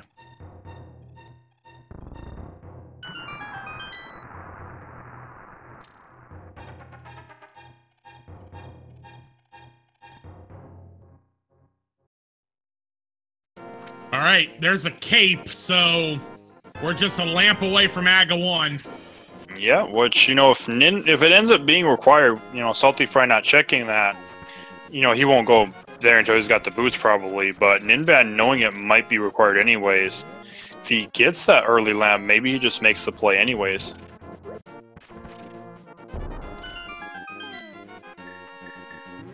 Well, the one way it also benefits Ninban, if this is an Agassiz for Dark World access, is he doesn't have to go get it until he checks Mire and Turtle Rock. Yes, that's true.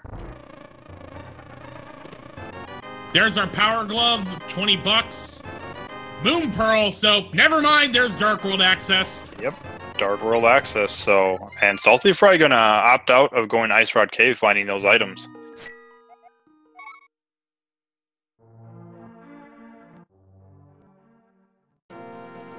Looks like we're gonna go right... Nope. He does his map check, we're gonna see where he goes now. No, it was actually going to go check the eastern area, it looks like. Or make a liar out of me.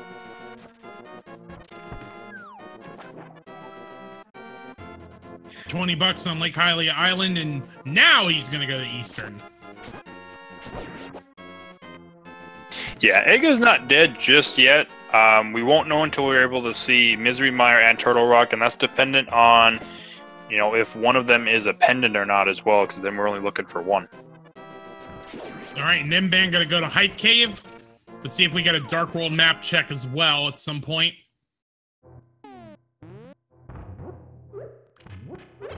Alright, 8 items about to come in hot. Starting with Sahasrah's Closet, Piece of Heart. And let's just go 777 on the Piece of Hearts. Yep, good bit of love there. We got the Blue Mail and Hype K to start with. Heart Container. The Bombos Medallion. The Shovel. And the Flippers. Okay. Some solid hype there. Yeah, we got a decent amount of hype there.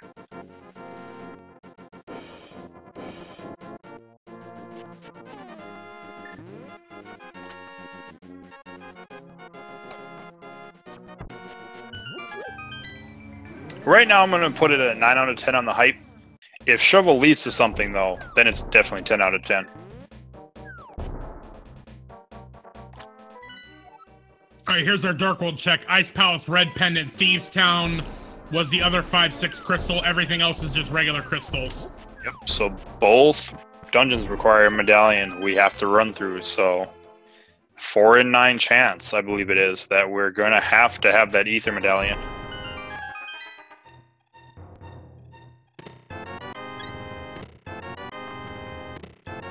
saltyphry getting all of that out of Hype Cave.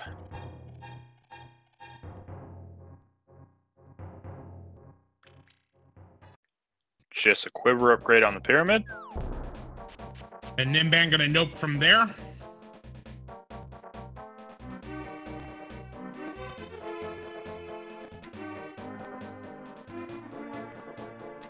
Alright, and he looks like he's heading to the eastern area himself now. saltyphry gonna do some more Dark World checks, gonna check on Old Stumpy and probably the digging game. That's right, we got Flippers, he can head to Zora.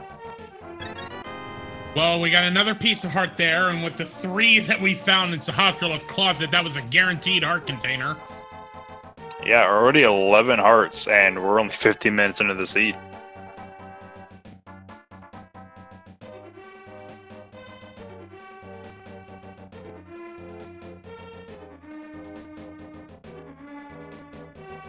Hobos just has explosions. Yep, I hope he wasn't planning on using those on that bridge.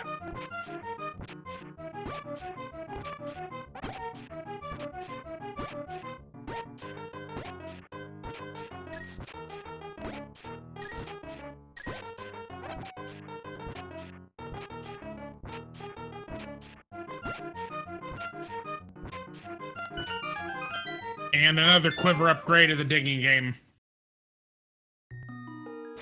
Alright, so gonna get Waterfall of Wishing here. 2 more items. As well as the 2 in Zora, both on the ledge in Zora himself. Ninban gonna throw the bottle in to see what the well fairy gives him back. And gets a fairy. That's worth it. Ooh, and powder.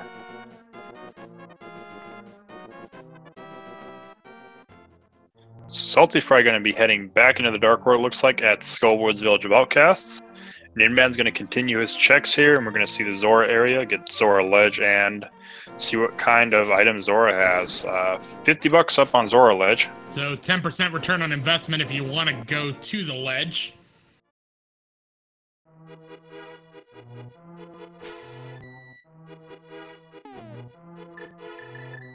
But, excuse me, there once was a fish named Zora who gives you flippers and vanilla. In Rando, he sucks. For 500 bucks, we did this stupid trek for a piece of hearts.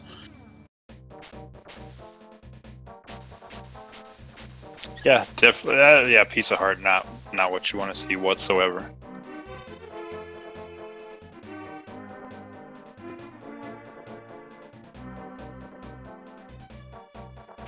The worst part about that is Ninban is running a little bit low on the rupees now, though, so he's not able to really do the digging game or get into pot if he wants to go there. We got an empty bottle at the chess game. 33 bottles as well. A lot of safety so far.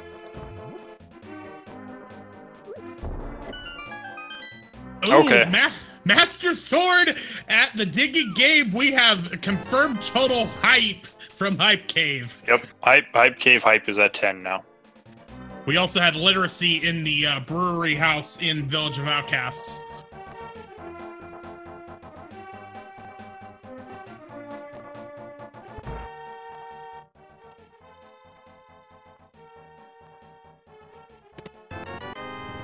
Sea House, just the Bombay upgrade.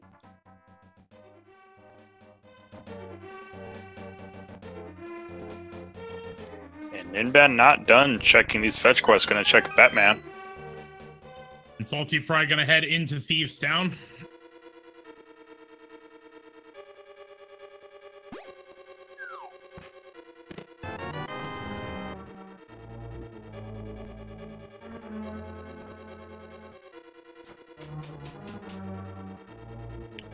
Just the Bombay upgrade there.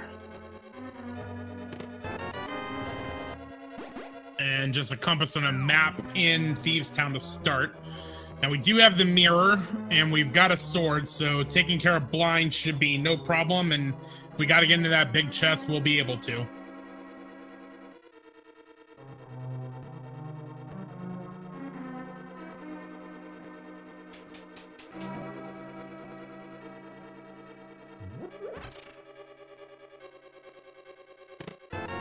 Alright, there's the big keys. We had to find that in the first 4 chests. Got one more here. Alright, and a regular key. You know, we commentated a race together yesterday, and I believe Thieves Town had all 4 dungeon items in the front, just like it was again. Apparently, they're telling us to stop doing this for Thieves Town. Apparently. Alright, but Thieves Town certainly seems to be the play, because that is the crystal dungeon that the runners can't complete. Without the mirror, we can't get into Swamp Palace yet. Pod, you could get into. Skullwoods you can get into, but neither of those are full clearable. That's, Thieves Town certainly seems to be the play right now. Yeah, it's the only completable dungeon. Eastern's also available, that neither one of them dove into there. Not completable, and it's pendant as well, but still potentially 3 items sitting there. And then Catfish hasn't been checked either.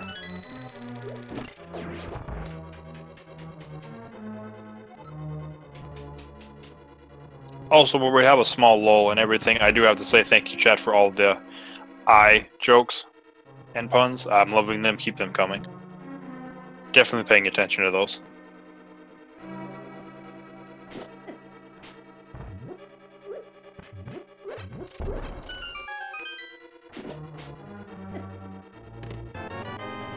Alright, Swagnet in the attic of Thieves Town. I mean, that's required if we have to do Echo 1, right? Gotta have the Swagnet. I mean, we've gotten magic powder, we've gotten bottles. I mean, you gotta have the Swagnet to catch some fairies.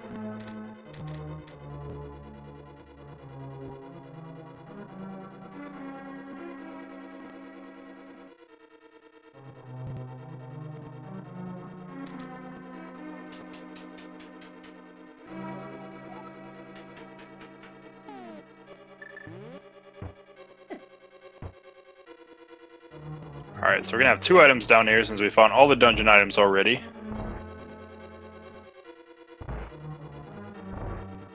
Gonna stick with the standard routing and do the maiden cell first, even though we do have a small key.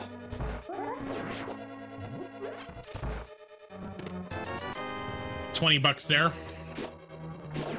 You would think they would give her something to enjoy herself with while she's back there, not just some money she can't do anything with.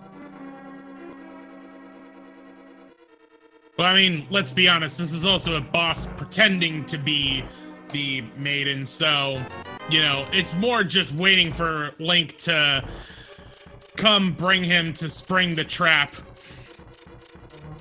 Ooh, Ninban taking a lot of damage there on the Hellway, gonna try to get some fairy. There he goes. Very nicely done.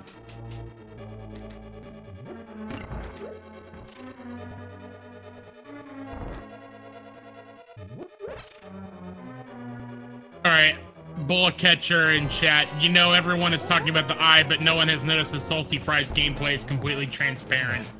Good job there.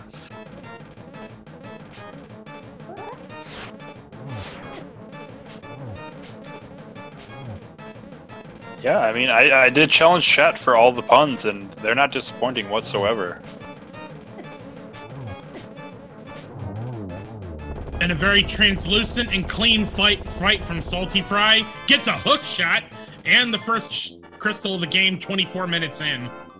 Yep, very nice find there. A sequence break up to Death Mountain wouldn't necessarily be a bad thing at this point. You have access to pretty much the entire mountain.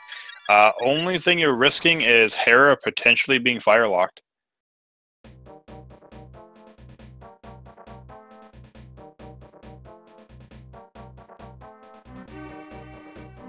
And saltyphry gonna go check Bumper Cave with maybe Skull Woods on his way back, but definitely check Bumper Cave since you've got the early cape.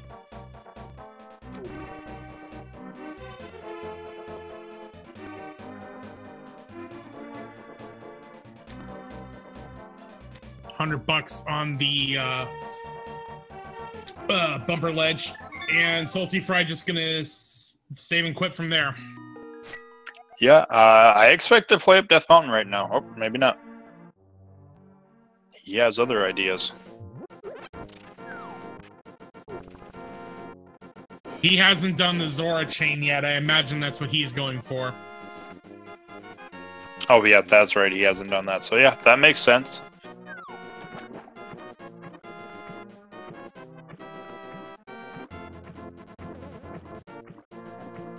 You know, Ninban, I don't know if you saw Infinity War, but eyeball going into seeing a person that needs an eye. I don't want to give any spoilers, but just be careful in here.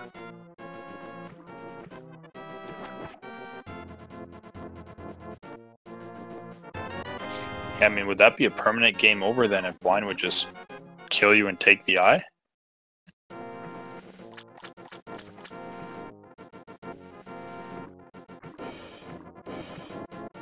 Well, thankfully, we won't have to worry about that. Well, yeah, I mean, even if he would have taken that death, which he didn't, he did have the fairy that he got from the Waterfall of Wishing, so he would have been alright. Blind would have had to wait.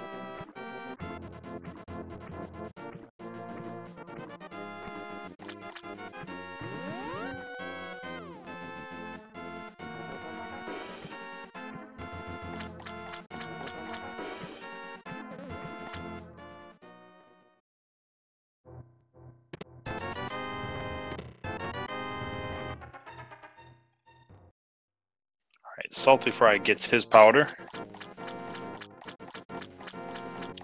And now we're going to see the runners pretty much probably check the same things that the other one has at this point. But yeah. Go ahead. Go ahead. I was going to say, what's interesting is, you know, if we see plays up Death Mountain from both the runners at this point, one major thing that could lead to Ninban getting a bit of a lead, unless saltyphry goes and checks that shovel location first, or we find a sword, he can't check the tablets right now. Yeah, and I mean, we can't get Bombos, but certainly Ether is accessible once you get up there. But Ninban gonna go up to Skullwoods and see what we got up there. Yeah, I mean, this doesn't take too long to check, so it's not a bad idea. You know, used to be where there used to always be progression here, and you were really risking not coming in here early when you could right away.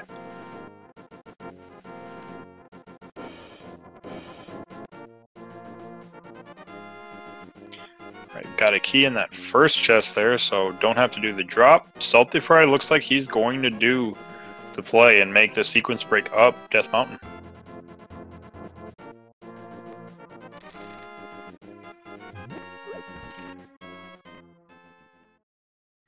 We got another fetch quest in Skullwoods in the Mushroom. It's a good thing we got. It's a good thing we got real powder, so we don't need to worry about saving that mushroom for fake powder. Yeah, but chat might be kind of upset at this point because that's like all our fetch quests already this early. Nothing to troll with fetch quests.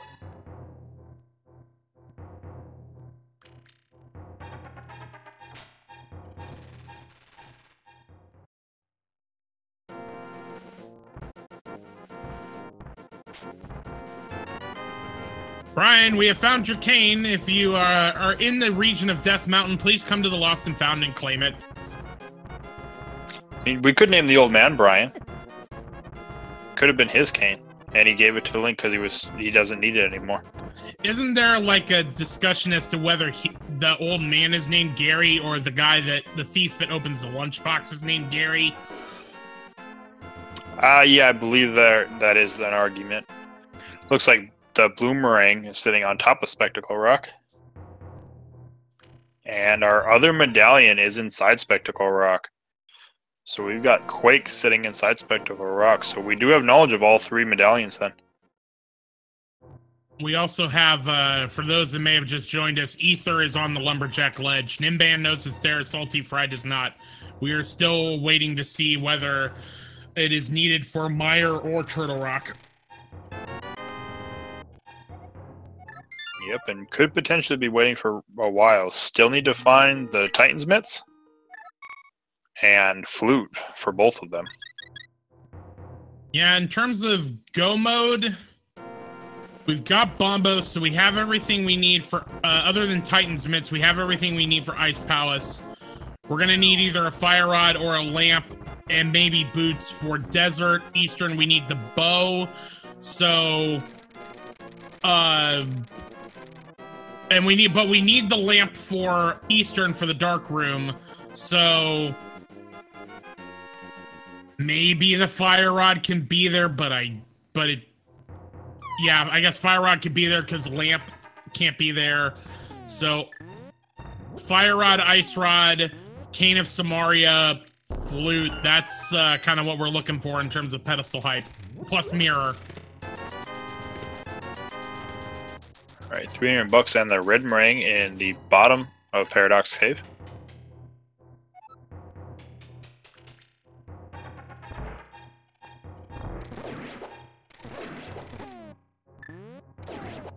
And Ninban also going to be making the sequence break up. We'll see what's up here. The bow.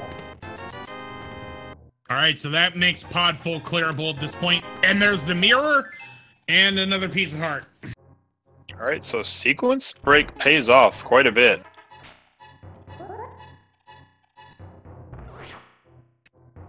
Which is going to tell us a lot once we find either the lamp or the flute.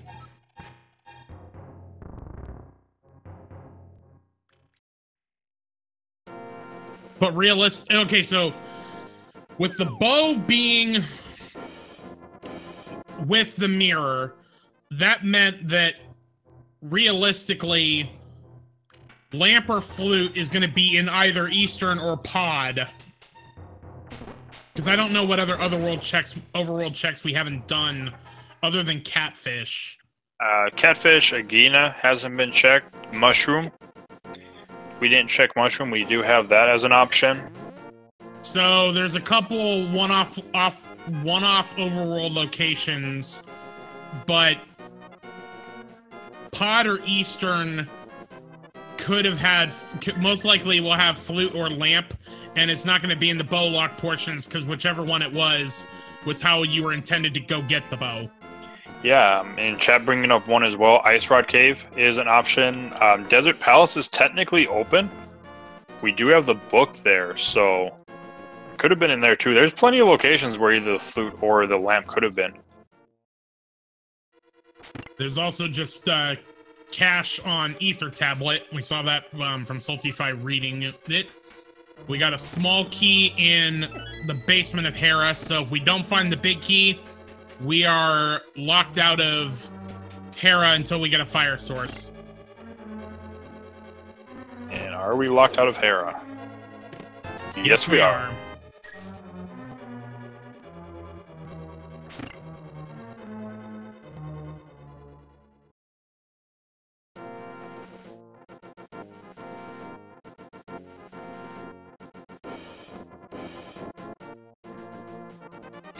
There's also one other overworld trick, and I wonder if either runner will get this as Ninban gets his bow, about to get his mirror. Neither one of them, or saltyphry may not check this, unless he did Spike Cave. Did we see Spike Cave? No, we haven't seen Spike Cave yet, but that would still be sequence broken. Yeah, it would still be sequence broken, but potentially one more thing could be in there that you could grab while you're up here.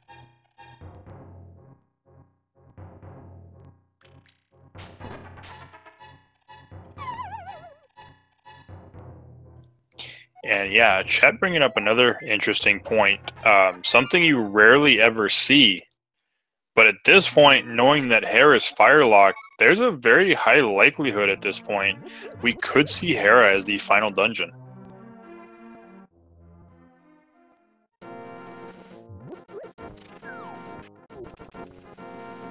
Yeah, it just depends on where things are in go mode, but if it works out, you could certainly see the runners doing Turtle Rock, then mirror to Hera, do it, come out, and then go right into the Ganon's tower.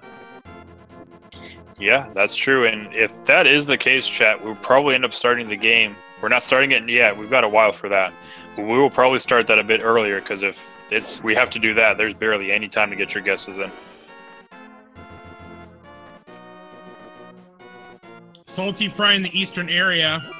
And with that mirror, I imagine we're going to see Pod first, and then could very easily mirror into Eastern after that. Yeah, and the only way I could see him potentially skipping Eastern if he finds something major inside of Pod, since Eastern is a pendant dungeon. If you find a huge thing of progression, maybe just kind of be like, I'll come back for it later. But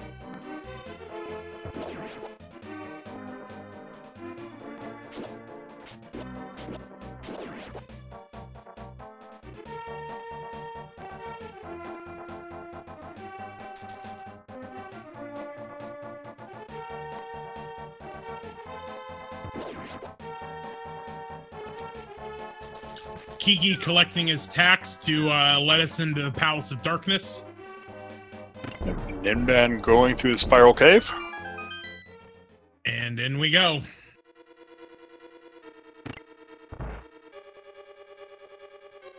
Okay, so this first chest is going to tell us a lot. If we do not see a small key here, we would have been bow locked out of Pod. But we weren't.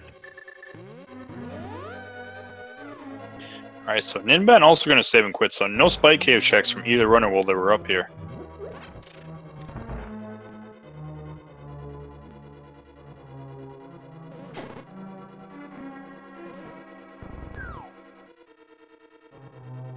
And gonna get some divergence here. Ninban looks like he's gonna make the play to Swamp.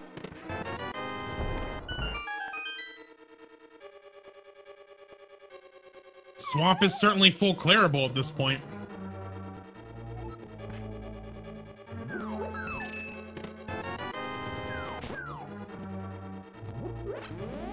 Yeah, I guess if you're gonna follow the sequence breaks, this makes the most sense. Because the chance of you finding something like Lamp, inside of Pod is very small. And then, you're looking potentially at Flute, which still is something you want to find. You're going to need it. But you have a you know, maybe a little bit better of a chance of finding something in swamp. Yeah, I mean, this is where you can use sequence breaking to your advantage, because both of the things that would get you up to Death Mountain, either the flute or the lamp, realistically don't give you much progression going forward, because with flute, you need the Titan's Mitts to get to Mire. The lamp, I mean, just gets you dark rooms, which at this point the runners know how to do. So using that knowledge, you know, I certainly would say that Swamp Palace is a very wise move at this point. Yeah, because, you know, lamp really, like you said, it's a fire source, so that would unlock Hera for us as well. But, you know, other than that, it only really just puts what we've done in logic at that point. Half magic in swamp, though. And back to your point about maybe saving Hera for last. If you were to find the lamp and that's your only progression, you know, you're not going back up to Hera just to do those 2 checks unless you absolutely have to. Yeah, you would end up leaving that for probably your last, because, you know, lamp would put Pod and Eastern, you know, within full logic and completable. Eastern's also the green pennant, so you can grab that, turn it in right away. Fire source potentially would give us, you know, completable access to desert, depending on how it's laid out.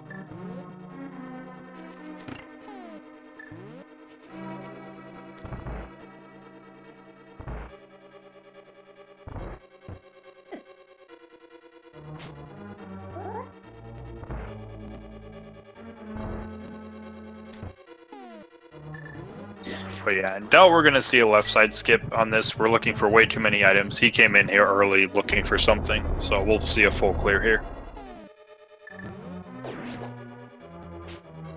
Yeah, that makes the most sense. At least we find the big key early and we don't have to worry about coming back for that.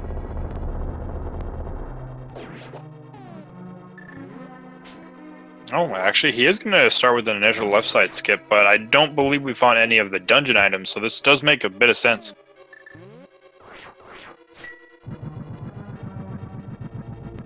Yeah, honestly, what I've switched to in my routing is that I always would do, I always would go Argus first and do left side just on the event, in the case of the big key being on Argus, but now finding it already, you know, you could do left side, but, you know, stick to your routing. Don't change it up just because of one difference. Just do what you've been doing. Yeah, if we don't find a dungeon item, which we're still looking for one, there's the map. So one item is going to be on left side at the very least.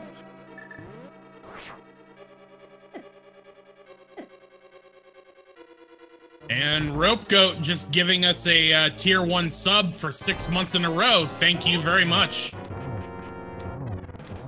Saltyphry is into Homosar. Yep, makes it through all those dark rooms. Looked like he had a little bit of trouble in the turtle room, but made it through.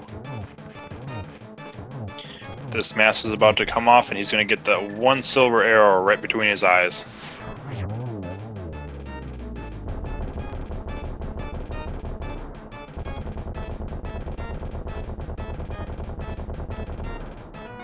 There we go.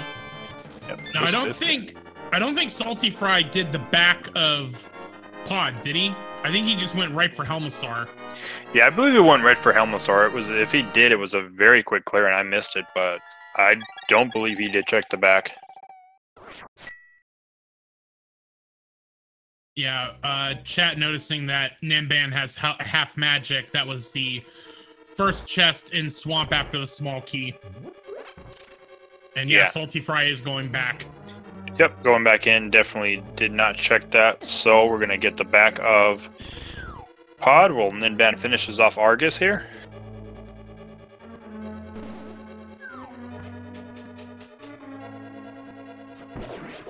One silver arrow, down goes Argus.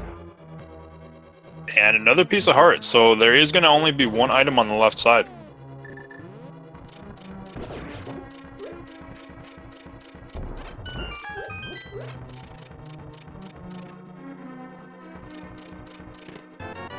And there's the lamp, and that's how you got up to Death Mountain. Yep, the last possible chest in pod, so...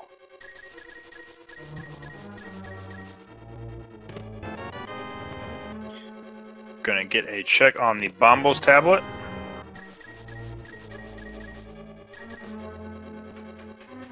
That does also have to kind of be frustrating that saltyphry did all of those dark rooms to get to Helmastar, and the Seed's like, yo, bro, I had the lamp here. You could have done it without it. And there's another sword upgrade, so we'll get to Tempered once Ninban gets that. Yep. If Ninban gets that, because that could also be... He could also be in go mode when he gets here. He could be, but I think at this point, you know, he might check desert while he's here, but if he doesn't find anything in desert, then that's going to be his next play. Oh, Flute is in here as well. Okay, so logically, you could have used either, because you get the lamp and then go get the flute. Alright, so save and quit from both runners. saltyphry got all his items out of pod, so he is not going to check Eastern, kind of like I said. Found some major items, but really didn't open that much up. It really only gave us access to Hera now. No, it really just goes back to what we were talking about of, you know, the sequence breaking kind of just showed us that pod was... You were intended to go to pod, then go to Death Mountain, then go back to pod to get the bow, but, you know, we'll see how things go from here. But ladies and gentlemen, at this time, please rise for the playing of the National Swag Deck Anthem.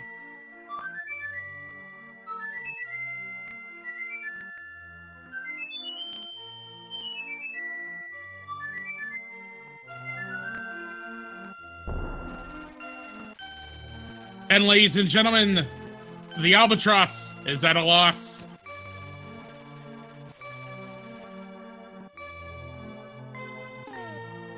Alright, getting all those salutes in chat to the Swag Duck. One note, somebody said Desert Palace is clearable. That may or may not be true. It depends on key placement within Desert Palace. We may need the boots to clear that dungeon. Not to mention it is a pendant dungeon, so we'll see how fast our runners want to check that. Because saltyphry pretty much at this point either is going to really has to dip into the Crystal Swamp Palace, or he's going to have to check a pendant dungeon at this point.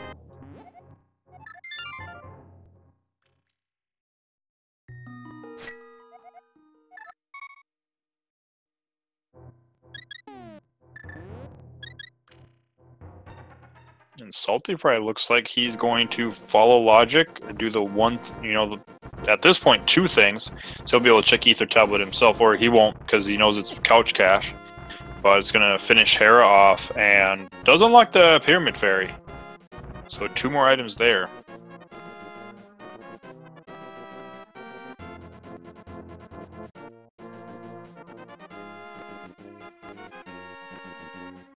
So at this point, we're still waiting on Fire and Ice Rod. We need Cane of Samaria. And maybe an Ether Medallion if we need it for Mire or Turtle Rock. Yep, so both rods, Cane of Samaria, mitts, we still need the mitts, and potentially Ether. We know Ether is on Lumberjack Ledge. Mitts, you need for Ice Palace. The other 3 things could be on the pedestal. We just need to find that pedestal and maybe the boots, and we have everything to finish the pendant dungeons. Yeah, mitts are the big thing, and then, if you find the mitts, I guess running into Desert Palace to see if its boots locked may not be a bad idea at that point.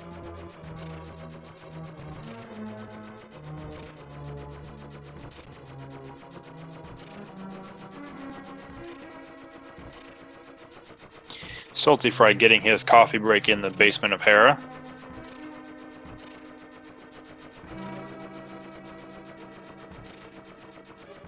I mean, this is the second race, and this has been back-to-back. I mean, you certainly will take that coffee break, because you've been going... these runners have been going for 3 hours at this point. Yeah, definitely not going to say no to that whatsoever. I'm going to get the big key here.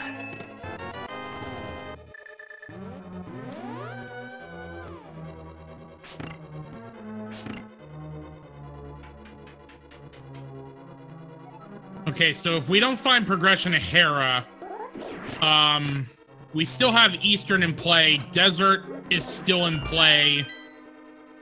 And we've seen everything we can see in Skullwood, so... You know, we still have Catfish, we still have Ice Rod Cave. There's still a couple more things, but we're about to tick off all the pendant or crystal dungeons that we can complete at this point. Yeah, so it'll be interesting to see where saltyphry goes after this, considering really no crystal. I mean, he could go to Swamp, but yeah, we don't know what's in Swamp. Or we know what's in Swamp, he doesn't. So we know that Swamp's not the play at this point.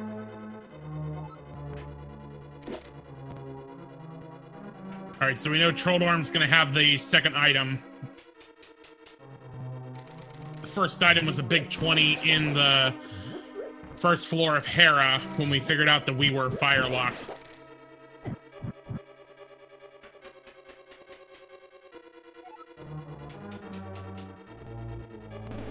And Ninban making the same play.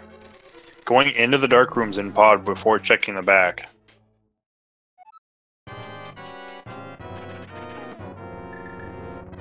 He makes it through this room very quickly, though. Yeah, he's already got 4 of the turtles down, sorry. Actually, I think it's 5, but you got 4, and then I believe I saw the 5th. I think there's just the one hanging around. What uses the medallions?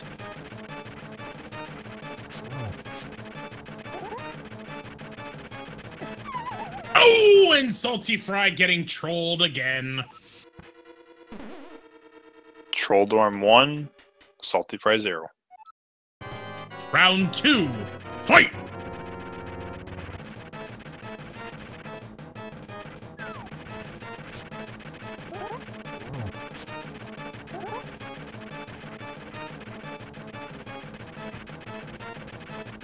Trolldorm actually being really aggressive as well.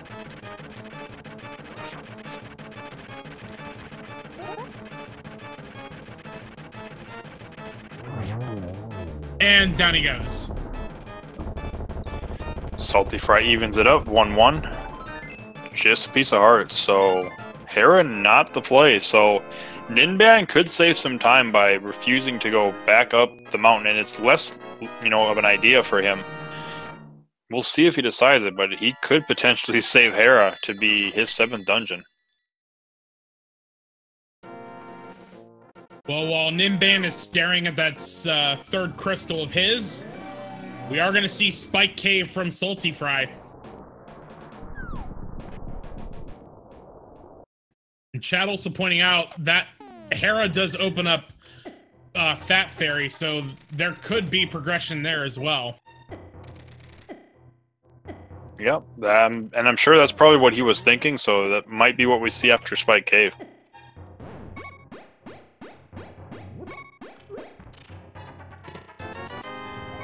$20 in Spike Cave.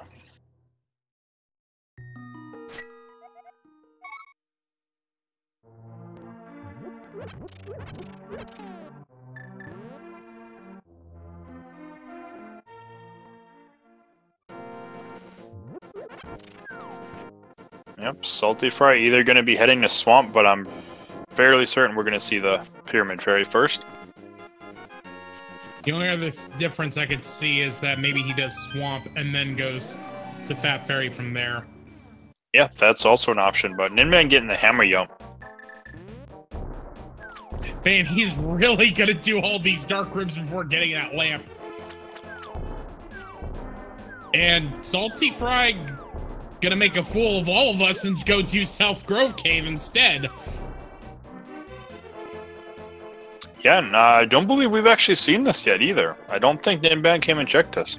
No, because that was since we got the mirror on Death Mountain, you know, they did all their Dark World Overworld checks before getting it. But it's just a big 20 anyway. Just $20.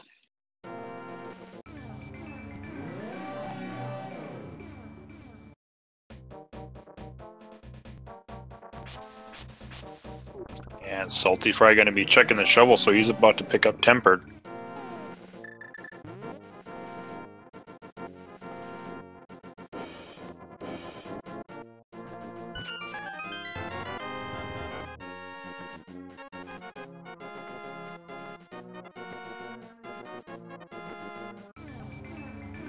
Ninban is having a lot of trouble trying to make his way through that dark maze, and he's gonna feel... I gotta imagine Ninban is gonna feel bad once he sees that this chest would have solved all your troubles. It's like, oh, I didn't have to do dark rooms. Oh, okay, game. Thanks.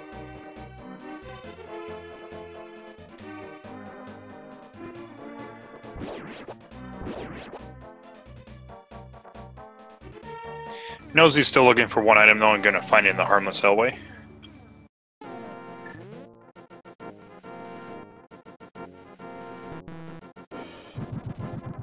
Actually, yeah, I forgot about that. So we don't know everything in Swamp Palace. Ninban did actually gamble the left side swamp with the one item sitting back there.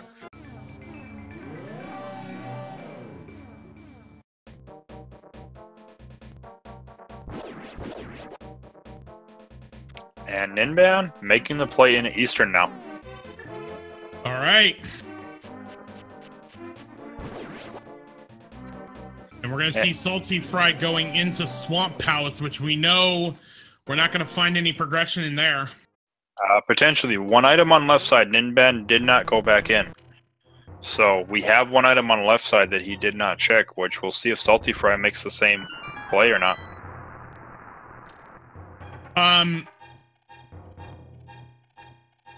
Let me make sure I remember this right before I can make myself look like an idiot. Because I commentated saltyphry's races against him in number play, and I distinctly remember in one race... Let me go verify this before I make a fool of myself.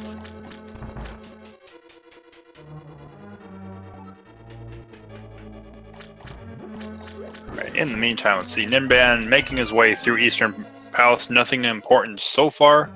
saltyphry about to pick up his half magic.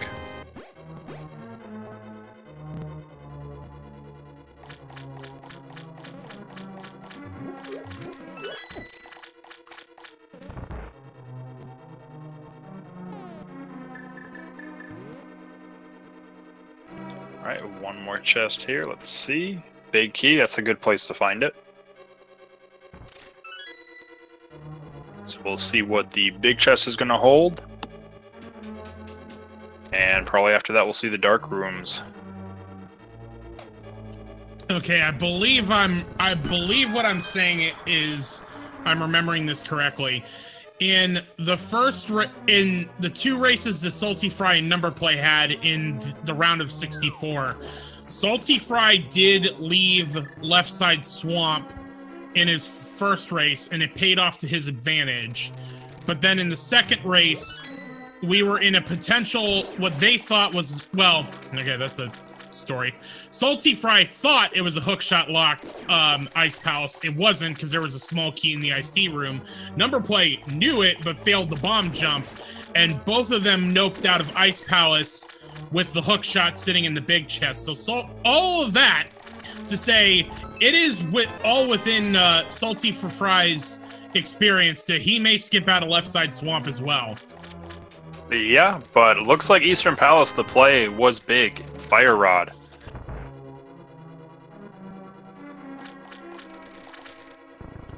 That will certainly finish off Skullwoods. Yeah, that's Skullwoods. That's the main thing that really opens up as far as that. But the big thing is that, you know, saltyphry was here, but, you know, with finding the mirror, or not mirror, flute and lamp in pod, said no to it. So who knows how long it's going to take for him to get back here now.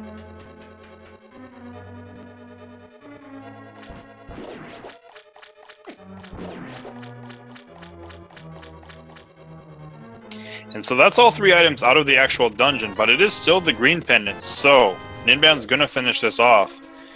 Be right here, can turn it into Sahasrahla. We'll see if anything's important on there. If maybe there's two major items like there was in game one.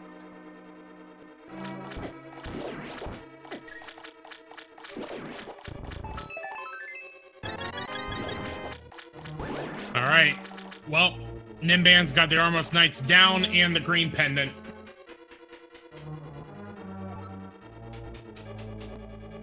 Someone asking, is Pedestal dead? We are... The only things left are Ice Rod and Cane of Samaria. Yep, Ice Rod, Cane of Samaria, potentially Boots, depending on if Desert Palace is Boots locked or not, but we might only need that for that big key, so... Nice job out of Ninban holding up a bomb to avoid getting sent to the Dark World through the portal, and gets 3 more bombs in return for that play. So, doesn't pay off. Not a huge time loss, though, since you already were pretty much cleared it anyways. It's better to have that kind of peace of mind, because, you know, if you leave it there, then if you keep looking, and you have to run all the way back through the dungeon.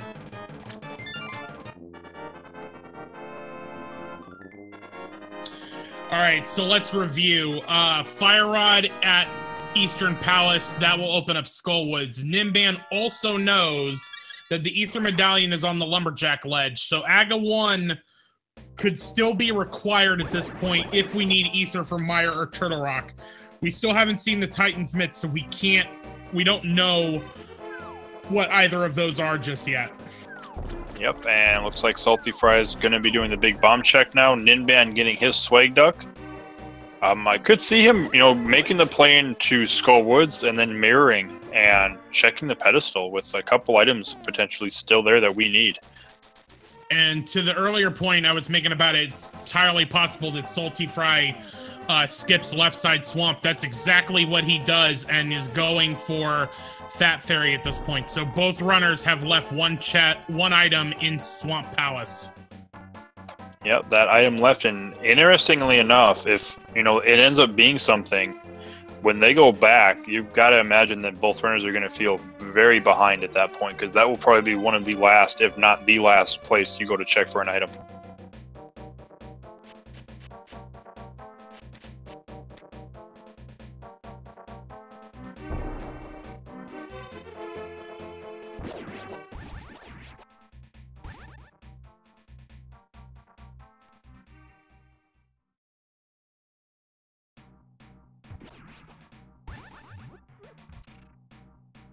All right. Oh, Boots and Titan's Mitt. Titan's Mitt. Wow. All right, so Hera definitely needed.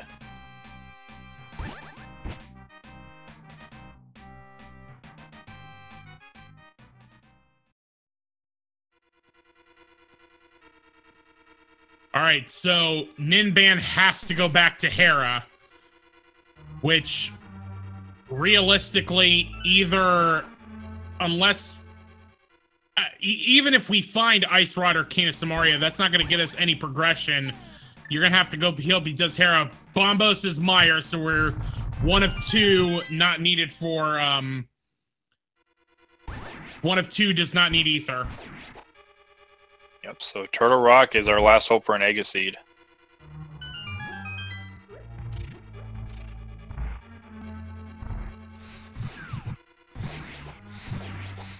You know, with the locations, unless Ninban really finds something that just kind of, which I don't really think he can find anything that's going to open something major up with finding those 2 items there. I think he's going to make the play up to Hera next, because that's really all he has, unless he wants to dive inside of Desert without Boots or anything like that, because that's really his option. Couple overworld checks other than that. Speaking of, that's what saltyphry is doing. And Desert was Boots locked. So the Pyramid Fairy actually opened up Pedestal logically. And the big key on Mothula.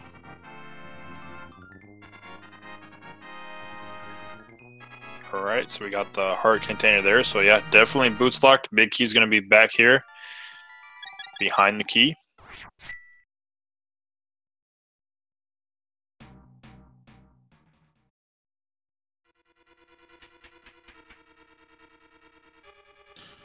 Interesting that saltyphry did decide to do Desert Palace with it being a pendant. Because with Bombos, oh wait, Ice Palace is a pendant dungeon. What am I thinking? That's our second item in Skullwoods, so nothing there except the crystal we needed.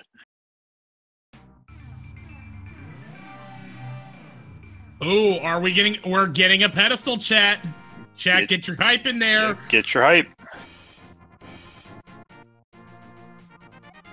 Oh, JS Couch Cash.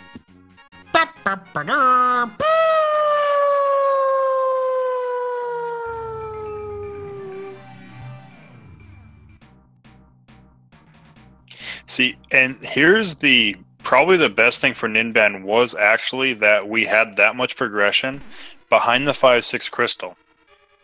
Saltyphry has a lot of places that he can actually go looking for a fire rod now. Whereas Ninban has that fire rod. So that might give him a slight advantage.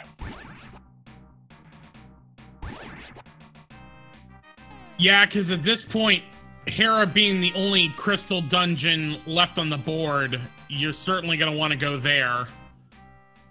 Yeah, because as far as what Ninban has, he's got a little bit of overworld left to check. Just a few places. Ice Rod Cave. I really think it's just Ice Rod Cave. I don't know if they've checked the mushroom yet. Nope. But yeah, Ice Rod Cave. He's got Spike Cave left. And he could go in a desert, but he's going to find out really fast that he can't go anywhere with it. And chat saying Aga 1 is dead. It's still not dead. Ether could be needed for Turtle Rock. Because we know Ether is on the Lumberjack ledge.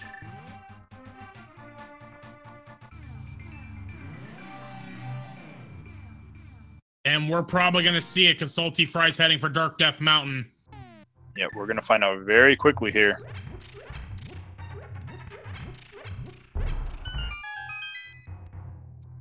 All right. Bombs in Graveyard. Bombs in Graveyard ledge. Next up is Super Bunny Cave on Saltyphry's side.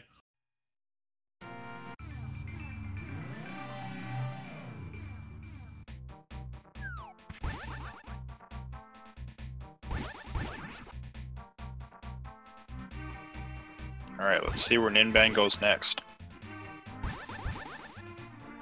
50 bucks and a heart container, Sanctuary Heart in Super Bunny Cave.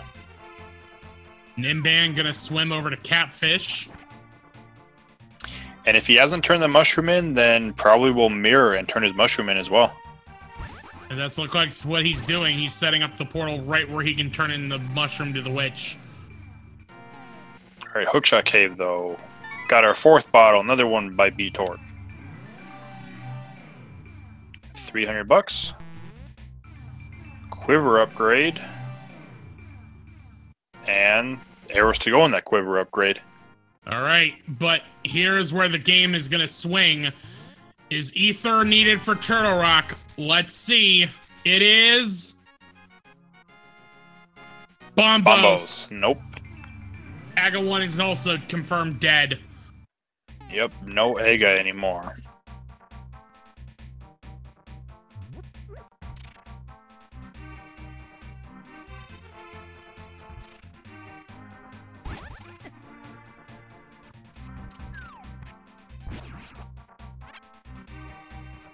Which I think race 1, if I'm not mistaken. And I could be.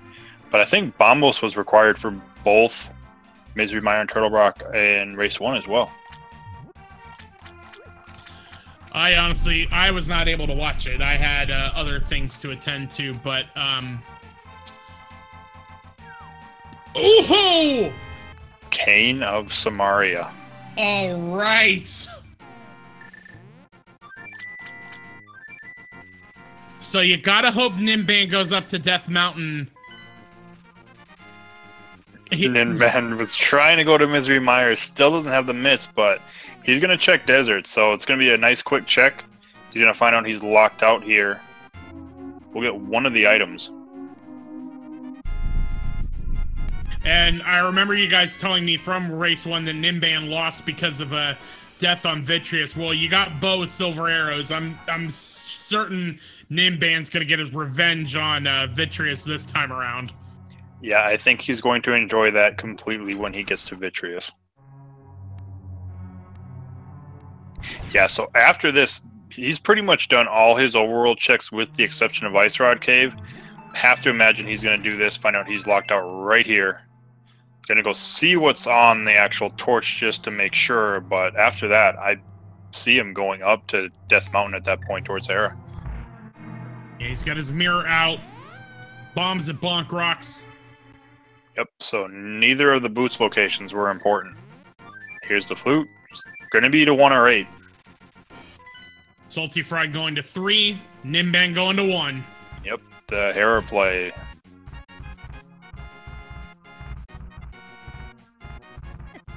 So, Ninban is going to have a little bit of a lead by having the Fire Rod in Eastern Palace and now going to Hera. He won't find anything there, but that'll get him the second 5/6 crystal to get boots and Titan's mitts from Fat Fairy.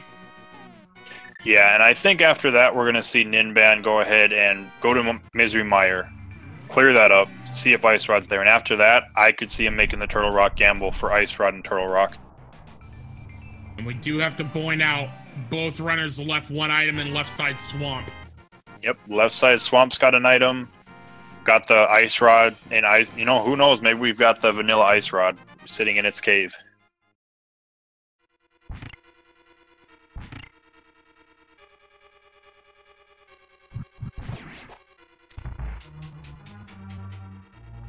But yeah, as far as Ice Rod, not really anywhere we can see it on the overworld now. Pretty much checked everywhere overworld-wise.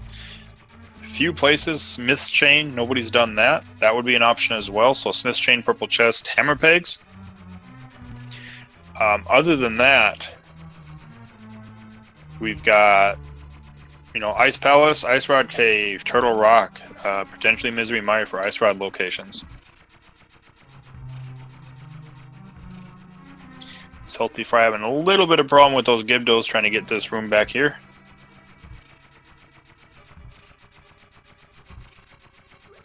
Ninban doesn't even want to try the coffee break there.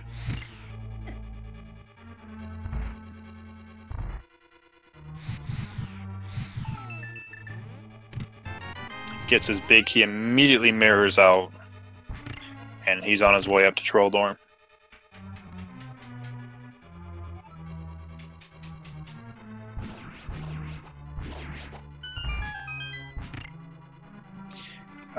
Let's see. Question: what would be funnier, Vanilla Ice Rod or Left Side Swamp?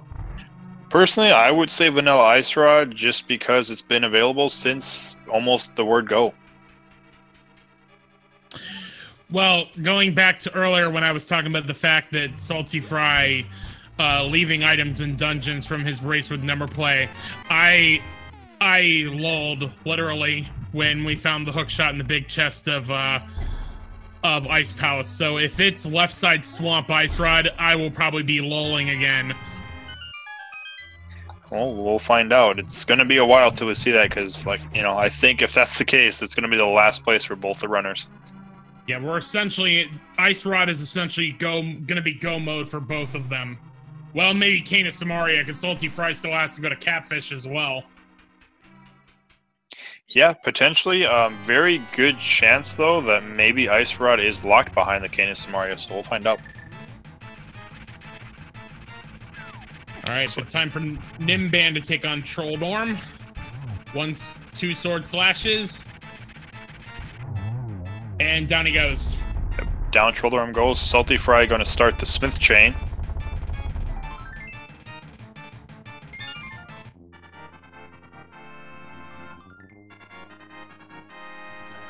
Since the world tour has already been done, Jeremiah doesn't get to take part in it.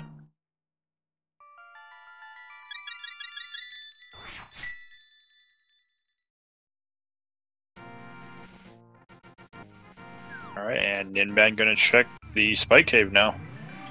Heart Container and Hammerpeg Cave. And now we're gonna bring Jeremiah home. Ninban gonna do Spike Cave.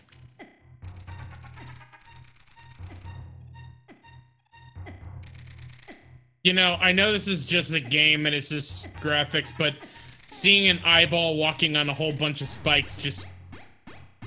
No.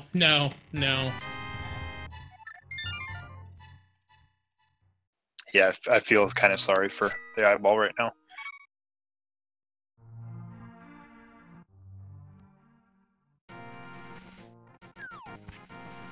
Yeah, Ninban making the plays, doing Fat Fairy, because this is really all he actually has right now.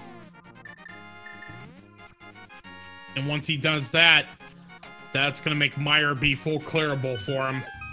Yep, and purple chest, you have just 20 bucks, so Smith's Chain not paying off.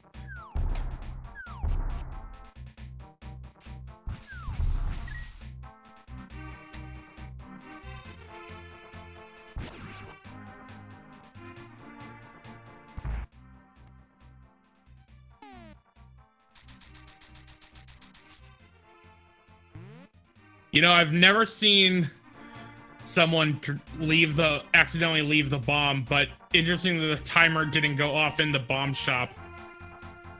When you're just that mad at the bomb vendor that you're going to buy the bomb just to set it off in his own shop. Oh, saltyphry's going for Ice Palace. Yeah, and this is, you know, kind of what I pointed out earlier. Him doing the hair play early and getting those items opened up a lot of locations for him to check, whereas Ninban not making that play and kind of just pretty much exhausting all his options, finding what he did, he doesn't have to go look for this. You know, the fire rod, that's the big one.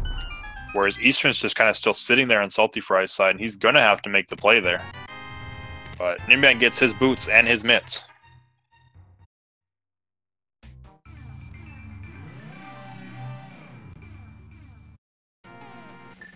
Gonna pull that mirror out, and I expect to see a mirror to 6. And time to see Ninban get his redemption on Vitreous.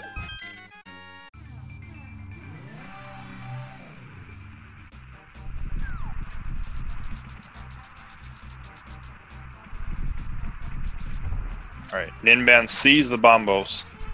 Knows he's got access to this. Doesn't know that he's not gonna have to run Aga, because saltyphry still hasn't even checked Lumberjack Cave.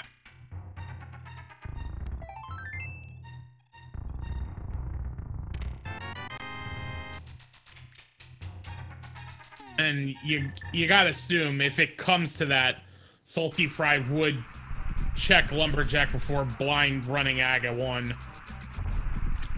Yeah, you risk losing so much time just blindly running Aga 1, unless it's like you've literally done everything else. You haven't checked Lumberjack Cave, and you know that there's progression there, and then yeah, you just run Aga 1. But in this case, he's got plenty of places to go still.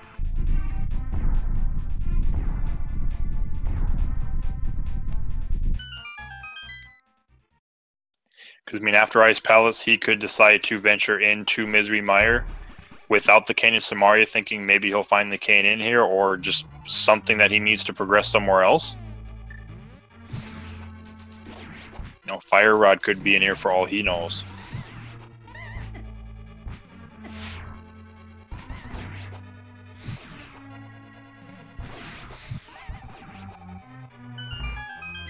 Alright, Ninban has a pretty clean first room there in Misery Mire. We're going to go deeper in. Got 2 items in here, but a lot of chests to check. So, one of the longer dungeons in the game.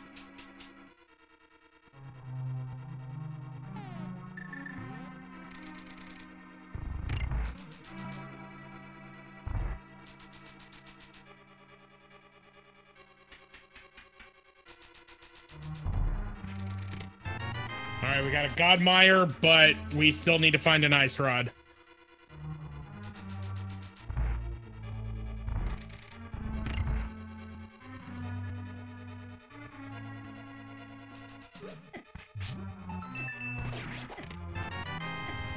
Oh, and Ninban taking a death.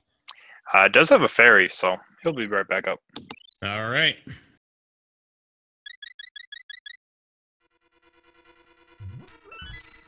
And Ninban is going to go ahead and do the Godmire. I mean, is it the Godmire, or is it just he really just wants to go after Vitreous so bad that he doesn't want to put it off anymore? I think it's both and.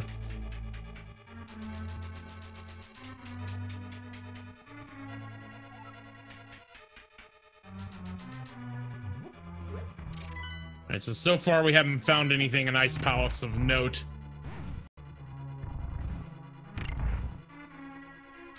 Alright, gets the switch. Yeah, still Ice Palace, just a bust.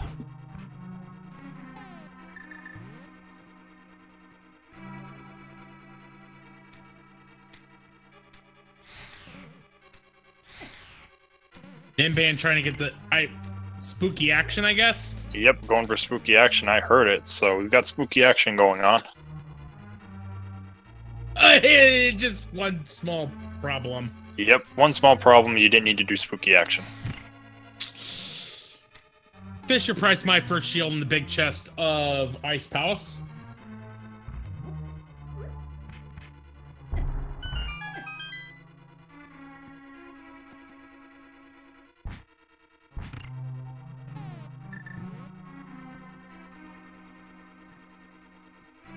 Alright, so if I recall correctly, you guys said that Ninban took a death on Vitreous, and that was what caused a lot of problems for him in the race, correct? Yeah, it was. I believe there was a couple other things that were going on. Might have changed his routing a little bit, but yeah, that was a pretty good time loss for Ninban at that point. Well, all eyes are on Ninban in the revenge on Vitreous. Gonna melt these eyeballs with the silver arrows. Yep, not even caring at this point. Down he goes. Yep, down he goes. No damage whatsoever. Ninban doesn't have time for Vitreous this time. Alright, but still, Ice Palace not paying off. We haven't found anything major.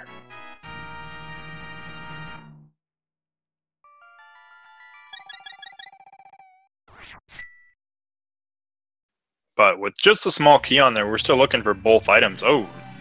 Ninban he's didn't find any items in Ice Palace, and he's noping out. That's a big gamble. Okay.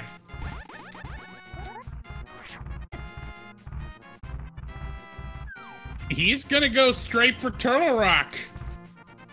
A very bold move, sir, indeed. Yeah, I mean, if he finds the ice right here, this was an amazing decision, but leaving both the items in Misery Mire when you really don't have much else to check outside of Ice Palace, that's a very large gamble. Ice Palace, though, cleared out, nothing in there, so big bust for saltyphry there. And, I mean, to the point about this gamble on Turtle Rock, saltyphry still has to go to Eastern Palace to get the Fire Rod, still has to go to Catfish to get the Cane of Samaria. So, Ninban has a bit of a lead at this point, but this is still a gamble, because if this doesn't pay off, he could be giving up this lead that he has. Yeah, but saltyphry making the decision. He's going to actually check Mire first before heading anywhere else. So Mire with, no Samaria, and we know he's not going to find it here. So we'll see what two items are here. He might find the Ice Rod. We're going to find out. And if he doesn't find the Ice Rod, there's a good chance that Ninban's going to end up finding it here in Turtle Rock. Yeah, because we've seen... So all that we really have left is we've got the one item in Left Side Swamp that both runners left.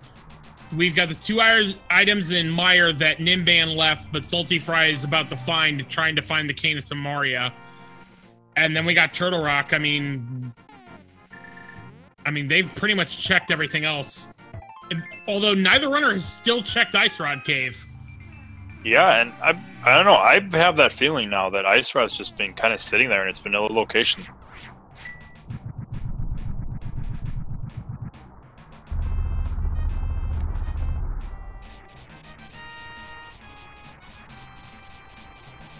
Which, I don't fault Ninban for the gamble here, because he hadn't been up Dark Death Mountain whatsoever. So you're looking at 12 items between Super Bunny Cave, Hookshot Cave, Turtle Rock, and Mimic Cave. And, compared to all the other locations you have, this is the best chance of you finding it. And if he finds it, that will be go mode for Ninban.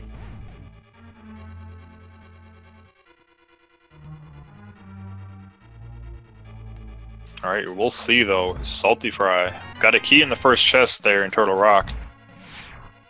saltyphry he can't do the God Mire because he doesn't have the Cane of Samaria up, so I just killed my own point of he's still checking mire.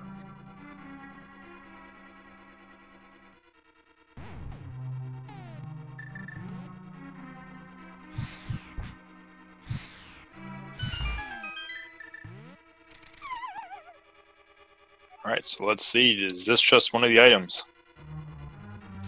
Yes, but it's a piece of heart. Got a key and the big key.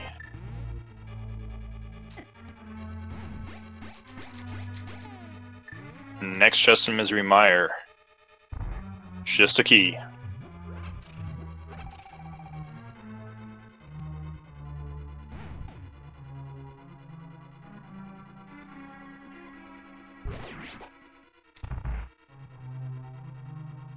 All right, so we found 2 keys and a big key.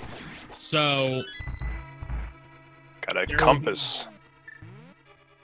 Compass and mire, so we know we're gonna see something. There's the ice rod! 1 hour, 23 minutes, 22 seconds. Ninban is in go mode. The gamble in not being in Misery Mire.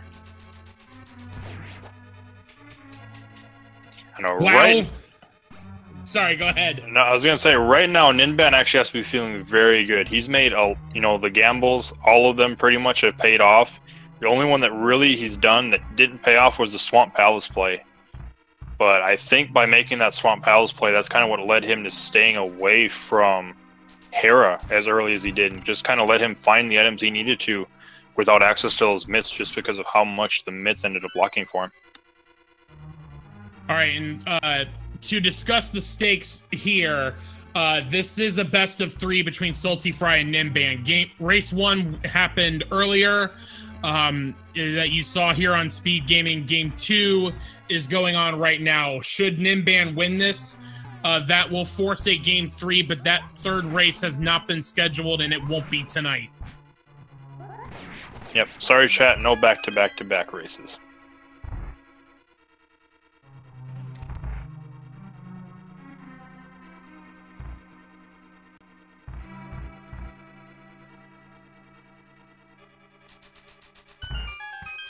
Yeah, I know, Twitch is having a little bit of problems right now, but I see some of the people in chat kind of letting those who are having those problems kind of keep them up to date, so thank you for that.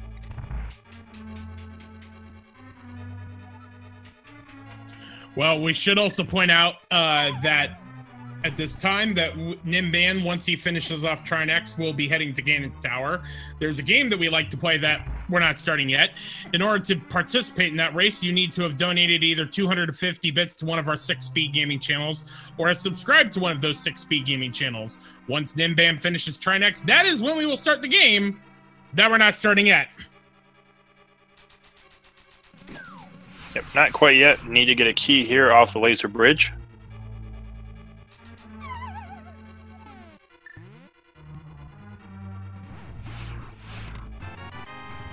Compass in the first chest. 20 bucks in the second chest. There's our key. And Ninban's heading straight to Trinex.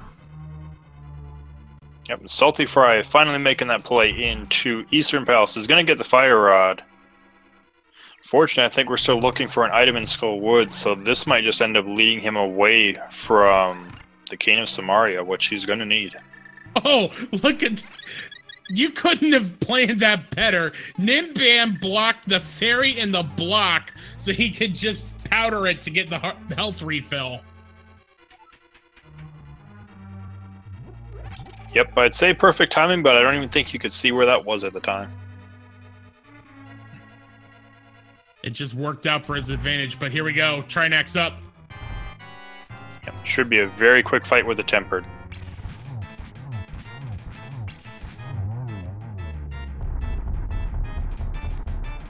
Unfortunately, did not get the fire rod switched over before the head exploded. So gonna get 2 attacks with the big head of Trinex, but Ice Head, Fire Head both down. Now it's just the main head of Trinex. Double hit and the single hit, and there he goes.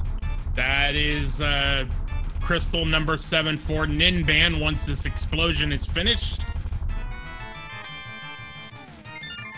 $20. So, there are 22 locations where that big key could be in the basement of Ganon's tower. If you want to guess, you need to guess a number between 1 and 22. Having either subscribed to one of our speed gaming channels or donated 250 bits to our link lot 777. What is your guess? 13.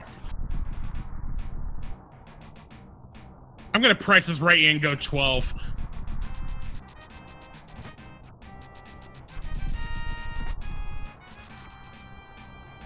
So if it's anything above 13, we both lose. Saltyphry getting their fire rod out of Eastern Palace is going to continue, though, because this is the green pendant.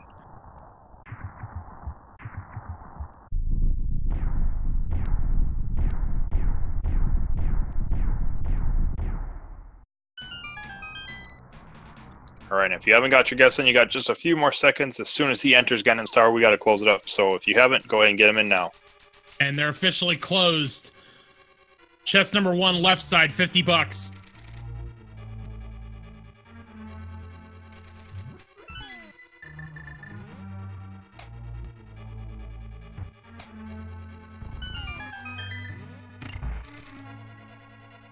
All right, so left side play first. I guess round in game 1, Ninban did do the Dark Magician strat.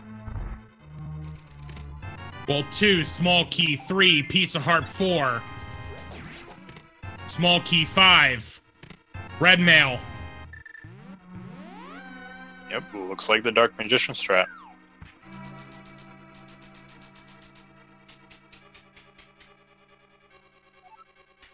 All right, 6. Triple bomb, 7. Small key.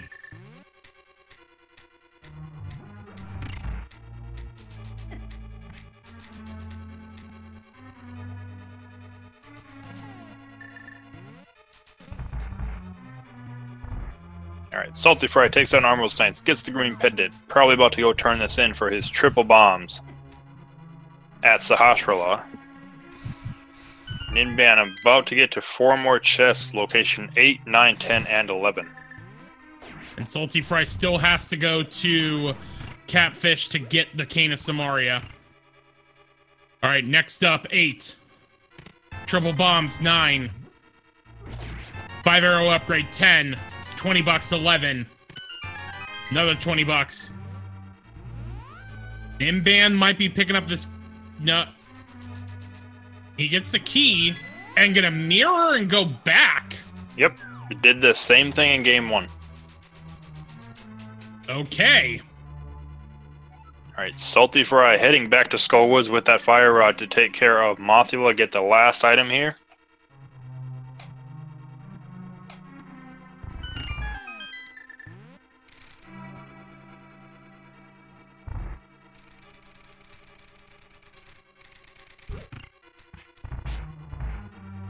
$12.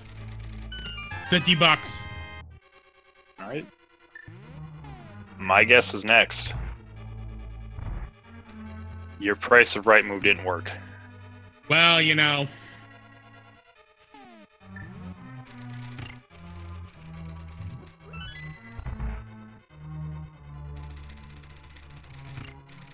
Alright, Saltyphry entering the back of Skull Woods. About to get to chest number 13. Buttersword. Alright. If this Ganon fight wasn't going to be any easier, now it certainly is with that butter sword. Alright, so we got 14, 15, 16, and 17. That will happen in the rando room. Alright, 14. $20, 15. 10 arrows, 16. Heart piece, 17. $20. It's going to leave us Bob's chest, Ice Armos, and Tile room. Yep, Bob's chest is next.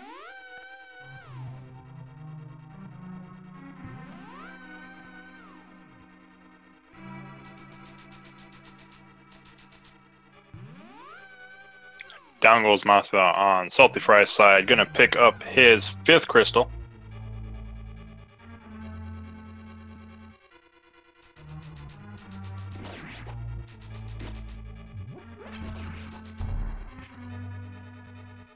All right, chest number 18.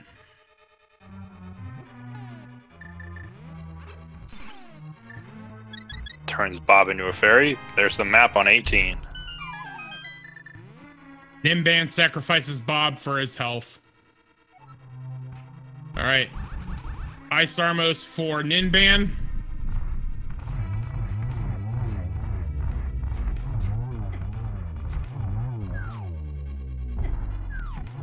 There we go. All right. 19. Car piece, 20. 300 bucks, 21. Dark container, it is tile room number 22. It is the legendary tile room. Chat, you didn't get your egg of 1. You didn't get your pedestal. You got your tile room. All right. Even though we know what it is, we gotta wait for it to be official before we put it in.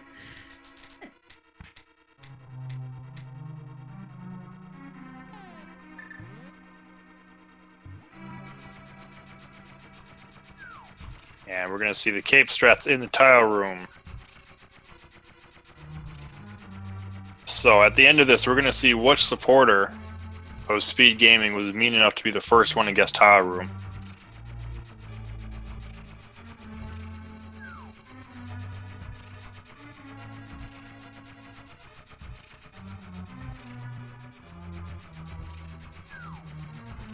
All right, and saltyphry is heading to Catfish to pick up that cane of Samaria.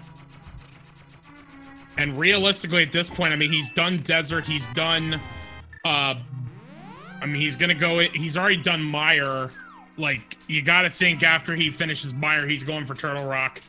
Yeah, he'll head to Mire, and then he'll go to Turtle Rock, because at that point he knows it's in. The Ice Ride is going to be there, so he's got no choice. And probably, you know, at this point, feels very behind, knows Ninban's probably ahead at this point. Just doesn't know how far ahead. And now that it is official, the first sub or supporter to guess correctly was Clocks2A with 22. So congratulations, you've been added to our leaderboard.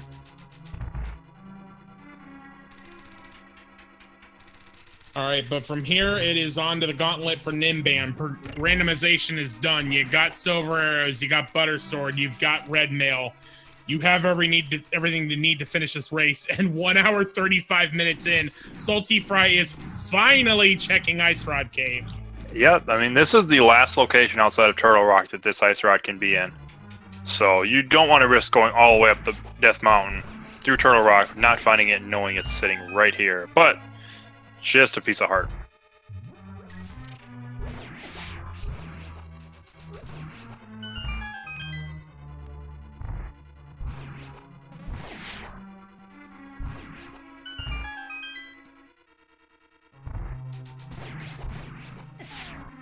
Alright, Ninban almost through the gauntlet. One more room.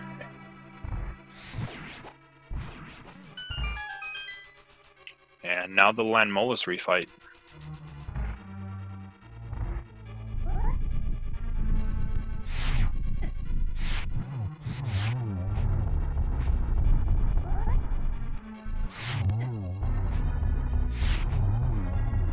Lamo 2 down. Yep, down goes Landmola 2. To the most fun rooms in the game.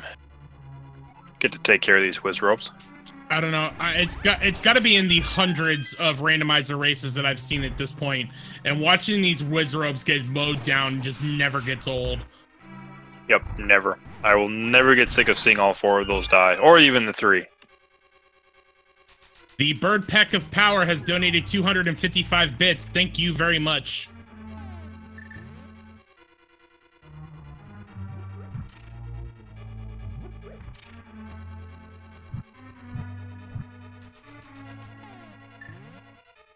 Alright, gets all 4 torches lit, goes to the next room. Gonna probably fill his magic up here. Sports Hefe in chat bringing up a good point. Do you wonder if saltyphry goes back into Swamp before going to Turtle Rock? I don't think you do. I think you just go to Turtle Rock at that point.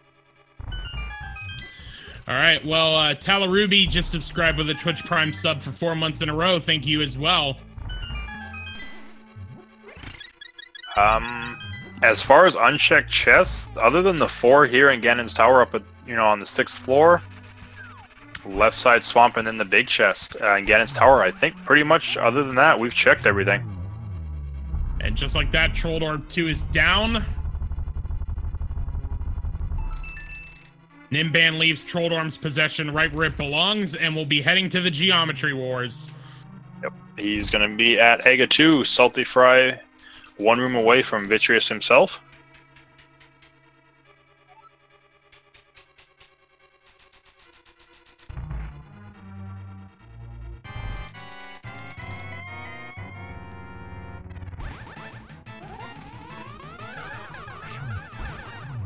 Gets a nice double there.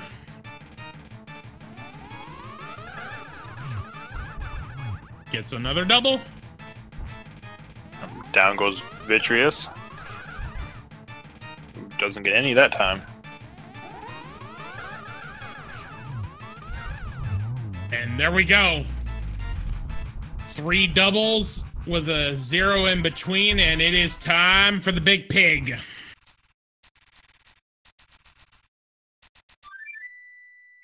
Eyeball versus Ganon.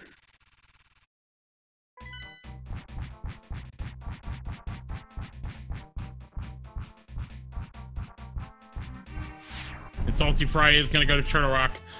But at this point, unless like Ninban has a total meltdown, he's got this race in the bag. Yeah, we'd have to see multiple Ganon falls, just some act of nature that would just cause this race to swing back in saltyphry's favor now. Yeah, with Buttersword, he's already into phase 2, and we'll be doing phase 3 here in now. Yeah, 1 more swing for good measure, and another one, why not? And there is phase 3.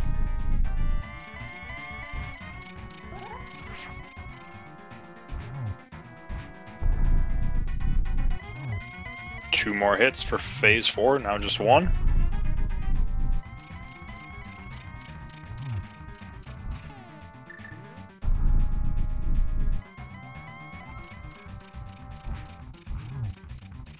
Alright, that's 1. Didn't get the torch glitch. Got half magic, so that won't be a problem. Yep, half magic and potions, not worried about it whatsoever. 2 and 3, just 1 more.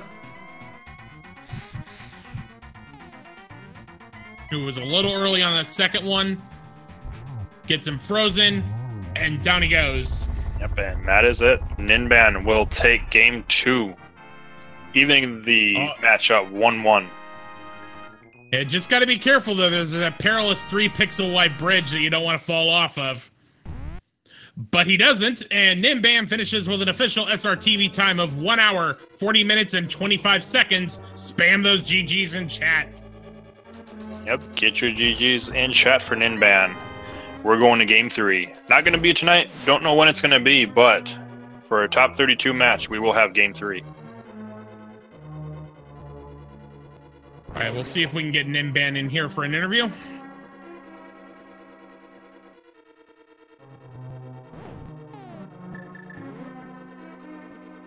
I actually said it wrong. It was actually an official SRTV time of 1 hour, 40 minutes, and 29 seconds.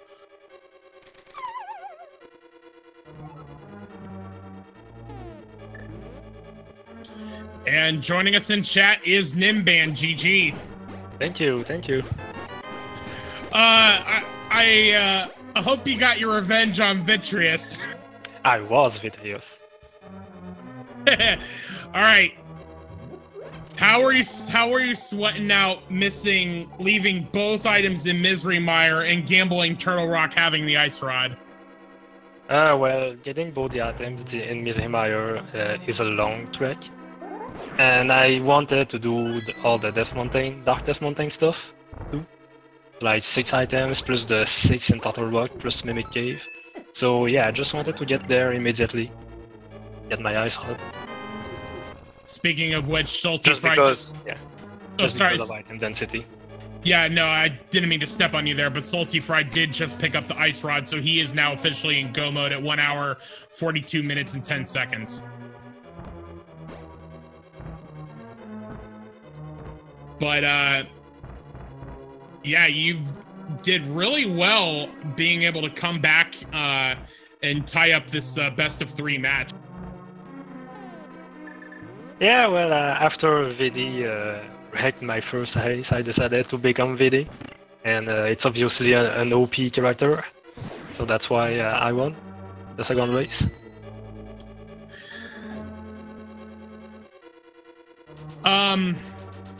So I'm trying to think what, because it was honestly just I mean, in some ways it was a pretty straightforward seed. Both of you did a, well, no, you did the, what am I trying to think about? Sequence break of Death Mountain. But then you immediately went to Swamp instead of Pod.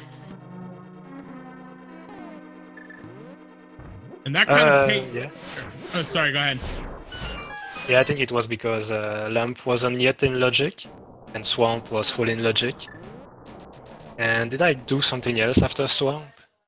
No, I think you went to Pod right after that. Yeah, I just kind of wanted to do all of them at the same time, but Swamp first. Because it was in Logic, rather than Pod, which was not entirely in Logic, but that was a funny Lamp location.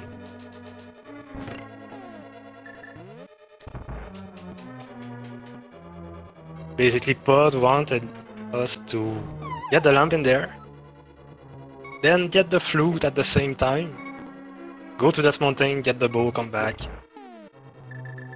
So, the sequence break was fine. Yeah, it was, sorry,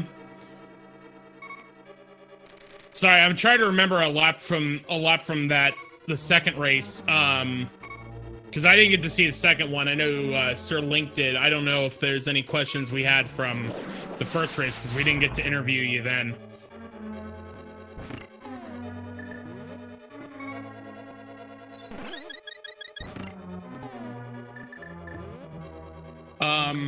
I was just bringing my questions up from first race. I guess the main question that I kind of put from the first race that I had, because the commentators from first race didn't say anything that they want to know about, but the early dip into Turtle Rock. What was going through your mind when you decided to do that? I think I was also just Ice Hot missing from Go Mode, if I remember correctly. So I was just... Well, it was the same reasoning that I did with this second game. That Ice Hot was maybe in Turtle Rock and I wanted to get it there. So the first time it didn't work and the second time it worked. I guess it's got to pay off eventually, right? Yeah. And I like doing the Darknet Mountain thing because it's a lot of items just going there. And you get the information about Turtle Rock Medallion.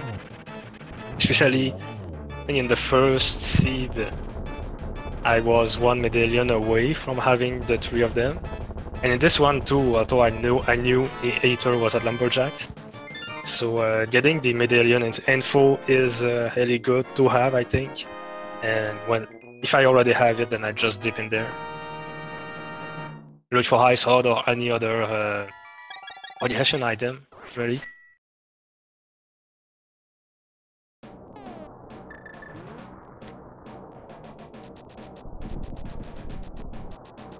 Yeah, I know, and I believe that's still something saltyphry never checked. I don't believe he ever actually went to check Lumberjack Cave, so he wasn't aware that it was Aether, whereas you had that knowledge. So that, what didn't help in this case, but could have ended up paying off if one of those, Misery Mire or Turtle Rock ended up being Aether. Yeah, it could have helped us a lot. If I have gotten the boots sooner, at least. But getting the boots at the same time as Mitz, just shout it, go check your medallions.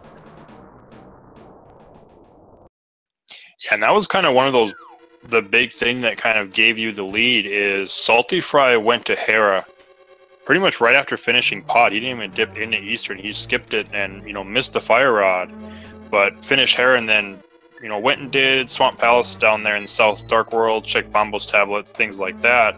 That turned in the 5-6 crystals before checking anything else. Gave him the boots and the Titan's mitts, and that kind of led him on wild goose chase for that fire rod because of how many locations it opened up. Whereas, you found the fire rod and Cane of Samaria before that happened. So at that point, you were just looking for ice rod.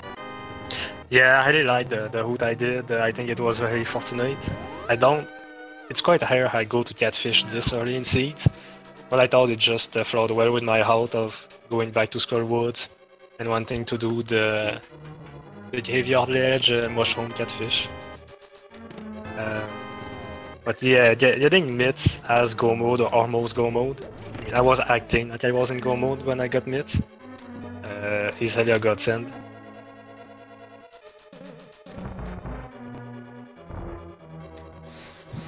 Yeah, I know mitts are definitely one of those items you like to find. If you're not going to find them early, you just want to find them late just because of how much it locks behind it. So you can find all your items before you find mitts. Pretty much go mode quite a few dungeons. Yep, and there's quite a few long dungeons that are inaccessible without mitts, so you don't think of doing them.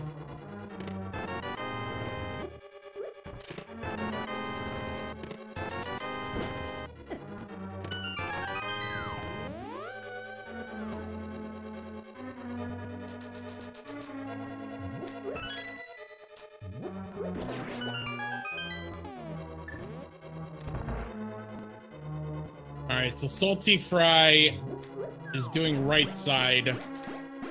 Probably gonna do Ice Armos, and then probably gonna save Tile Room for last, just like you did, Ninban. Looks like he's going to Armos first. Yeah, looks like he's going to check Bob's chest and Ice Armos first, but... Yeah, it was very interesting to see you, Ninban, do kind of Dark Magician of...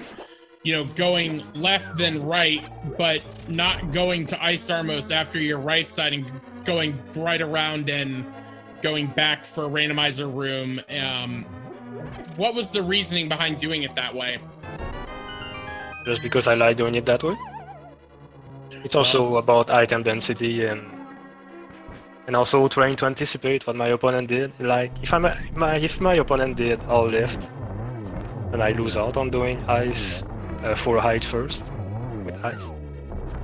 So I kind of mix it up a little, and it's all about that item density and doing it fast. Getting like 10 items really fast and things like that. So you get pretty early. It certainly makes sense. Sorry, I didn't mean to keep stepping on you there. I thought you were finished. No problem. I just take pauses when I speak for no reason. No worries at all, man. But so this is gonna put you and saltyphry at one win each. So next one's gonna be for all the marbles into the round of 16. Yep. We're gonna schedule it. I don't know when yet, but we're gonna get in touch after this. And certainly for those in chat have been asking when race number 3 is going to be, just stay tuned to the Speed Gaming schedule. We will, when they decide on the time for race number 3, you guys will see it there. Well, we do have a lull in the action. So far, unfortunately, we do not have any races scheduled tomorrow with GDQ going on. This round of 32 is going to be 2 weeks long, so unfortunately, no rando tomorrow. I don't know if you guys are going to schedule race number 3 tomorrow, so you might help us out there. But the next scheduled race we have is race number 1, I want to say, of... nope, that's race number 2 of Gem and Problems IRL, Wednesday at 3 p.m.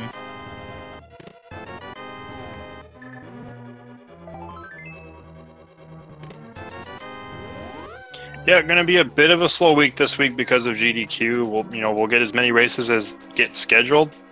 Probably most of them, if not all of them, will end up being restreamed because of that. But next week probably be just as slow because maybe half the races or so will get done this week. We'll get the other half next week since we've got 2 weeks for the top 32.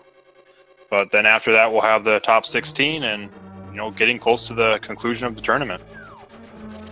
And saltyphry is in the tile room about to get the big key. So you know, real quick, we haven't, at least in our race, we haven't pointed this out yet, but be sure to follow both saltyphry and Ninban. They put on quite a show for us, pulling double duty and giving us both races here today on Speed Gaming. We do also want to give a shout out to CyberChow X, our tracker. Did a great job of tracking all the items for us. Adrianic Rick and B-Links were your commentators for race number 1, as well as Reg was tracker for race number 1.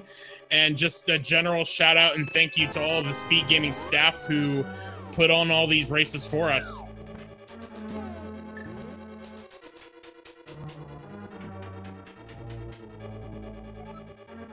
But saltyphry now has the big key and going to be heading into the gauntlet. Ninban, I don't have any other questions for you, but you are more than welcome to stick around and watch the remainder of this race, and then I imagine we'll get saltyphry in for an interview afterwards. All right.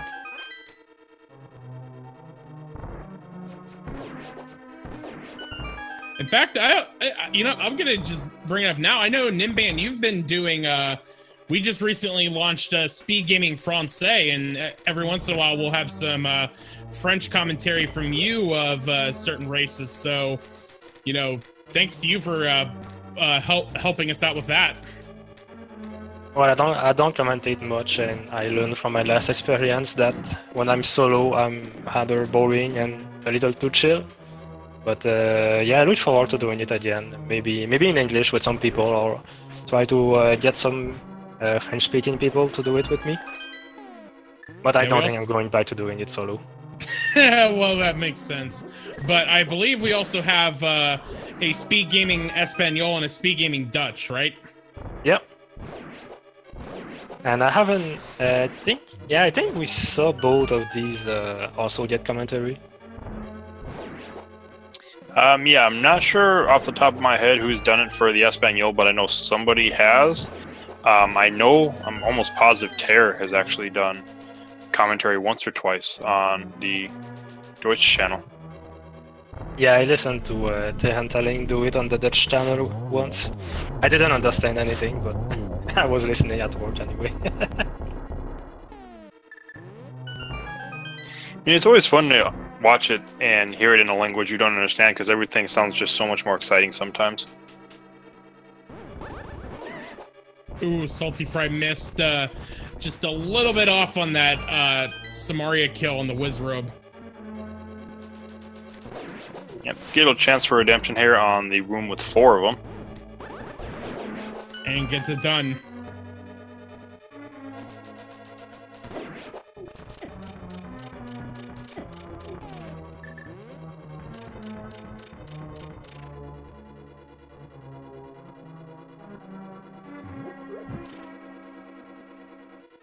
Alright, got the first of the 4 torch rooms.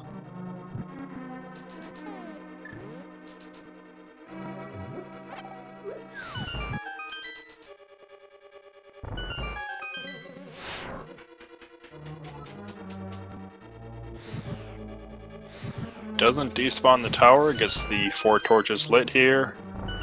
Gonna just skip over these chests, nothing you're looking for anymore at this point. Except the key. Yep, and we'll certainly get the magic refill once you get on the other side here.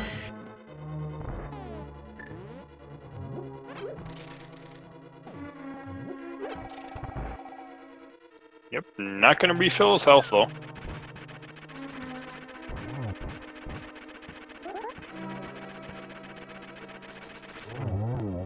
Gets Trolldorm 2 down.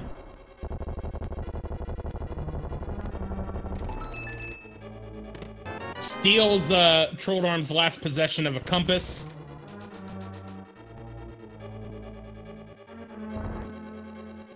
And now it's time to go to Ega 2. Real quick, we missed this a while ago, but Lil Lover did give us a tier 1 sub for 4 months in a row, so thank you very much. And saltyphry is into the Geometry Wars.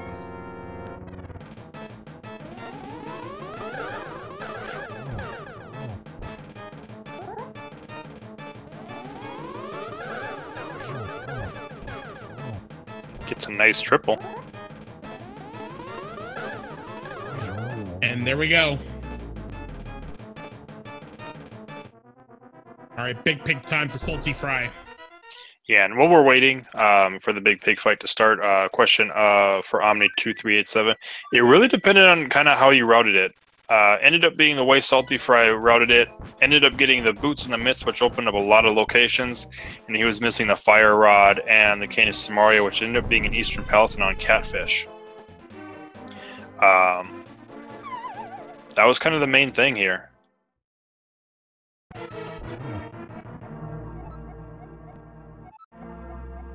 Yeah, just to be clear for those asking in chat, this is we're going to be wrapping up shop here once saltyphry takes down the big pig.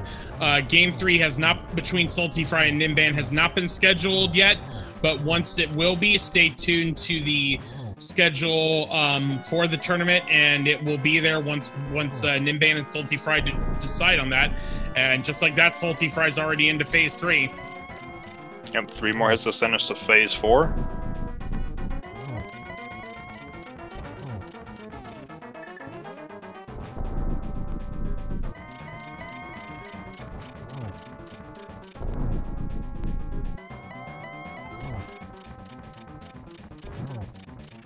And yes, Gannon, we found the arrows in Hyrule Castle. Thanks for asking. They were in the state, right?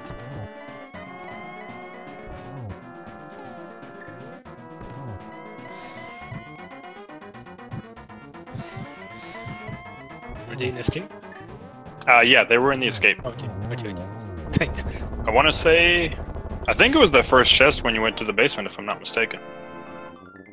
But saltyphry does finish the seed up. Get your GGs in chat for saltyphry. Don't forget about that 3-pixel bridge. But he gets across, and saltyphry finishes with an official SRTV time of 1 hour, 59 minutes, and 16 seconds. GGs to both saltyphry and Ninban. And saltyphry is joining us in chat. GG. GG. GG.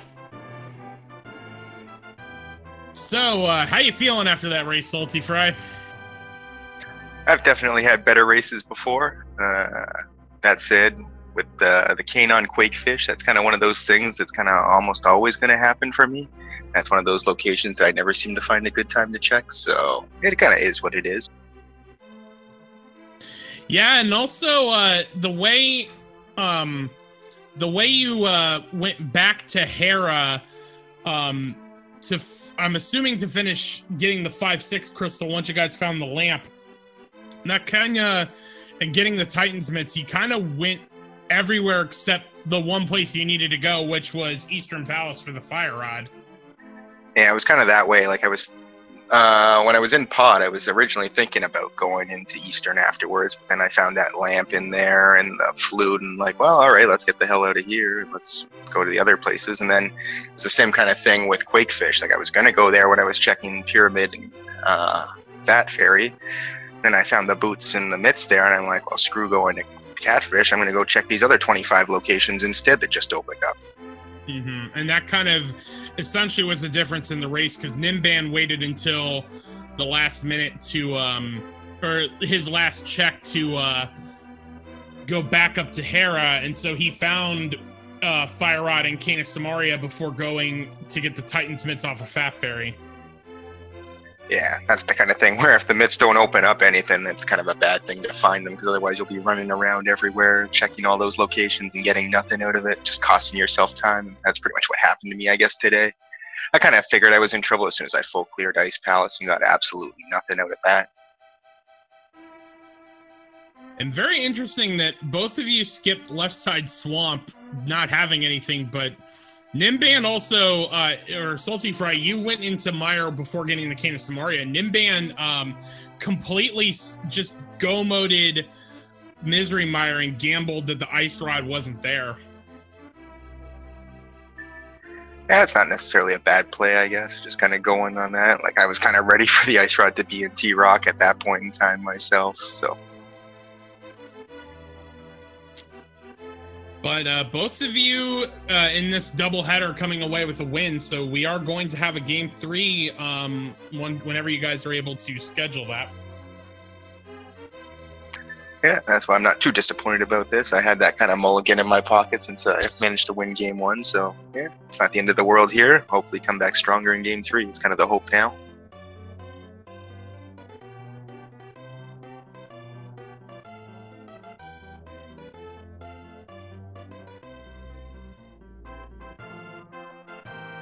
I guess the question I had more from game 1, because I'm sure chat was kind of wondering about it since we don't get to do interviews between games.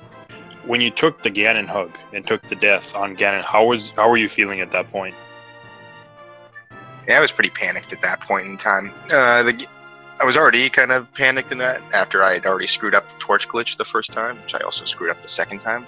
Apparently what I need to go and practice is hitting that torch glitch with a fire rod, because, yeah, that didn't go very well at all, and that's really what cost me in the end. But yeah, that was full panic mode at that point in time, that's for sure, feeling like I might be blowing this at this point in time.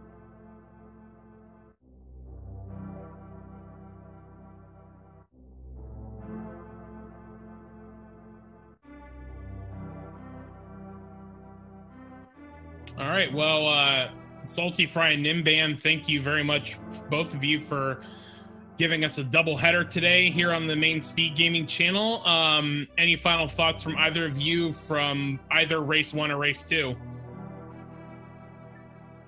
I'll just say GG to Ninban. Thanks to you guys for commentating. Thanks for the trackers, the restreamers, and everyone else involved. And we'll see you guys for game 3, whatever that is. Yeah, GG to saltyphry and everything else he said. And Vitreous is the best character. It's too powerful. Well, thank you very much again, saltyphry and Ninban. Sir Link-a-Lot, it was a pleasure co-commentating with you again tonight. Hope to do it again with you sometime soon. Yeah, definitely. You know, got quite a few races still before the tournament's over, so plenty of chances for that. And again, thanks again to Cyberchow X for tracking with us, and to our game 1 team of Adrianic Rick and B-Links, as well as Reg the tracker. That is going to wrap it up here for all of us on Speed Gaming. Thank you very much for watching, and we will see you next mission. Good night, everybody.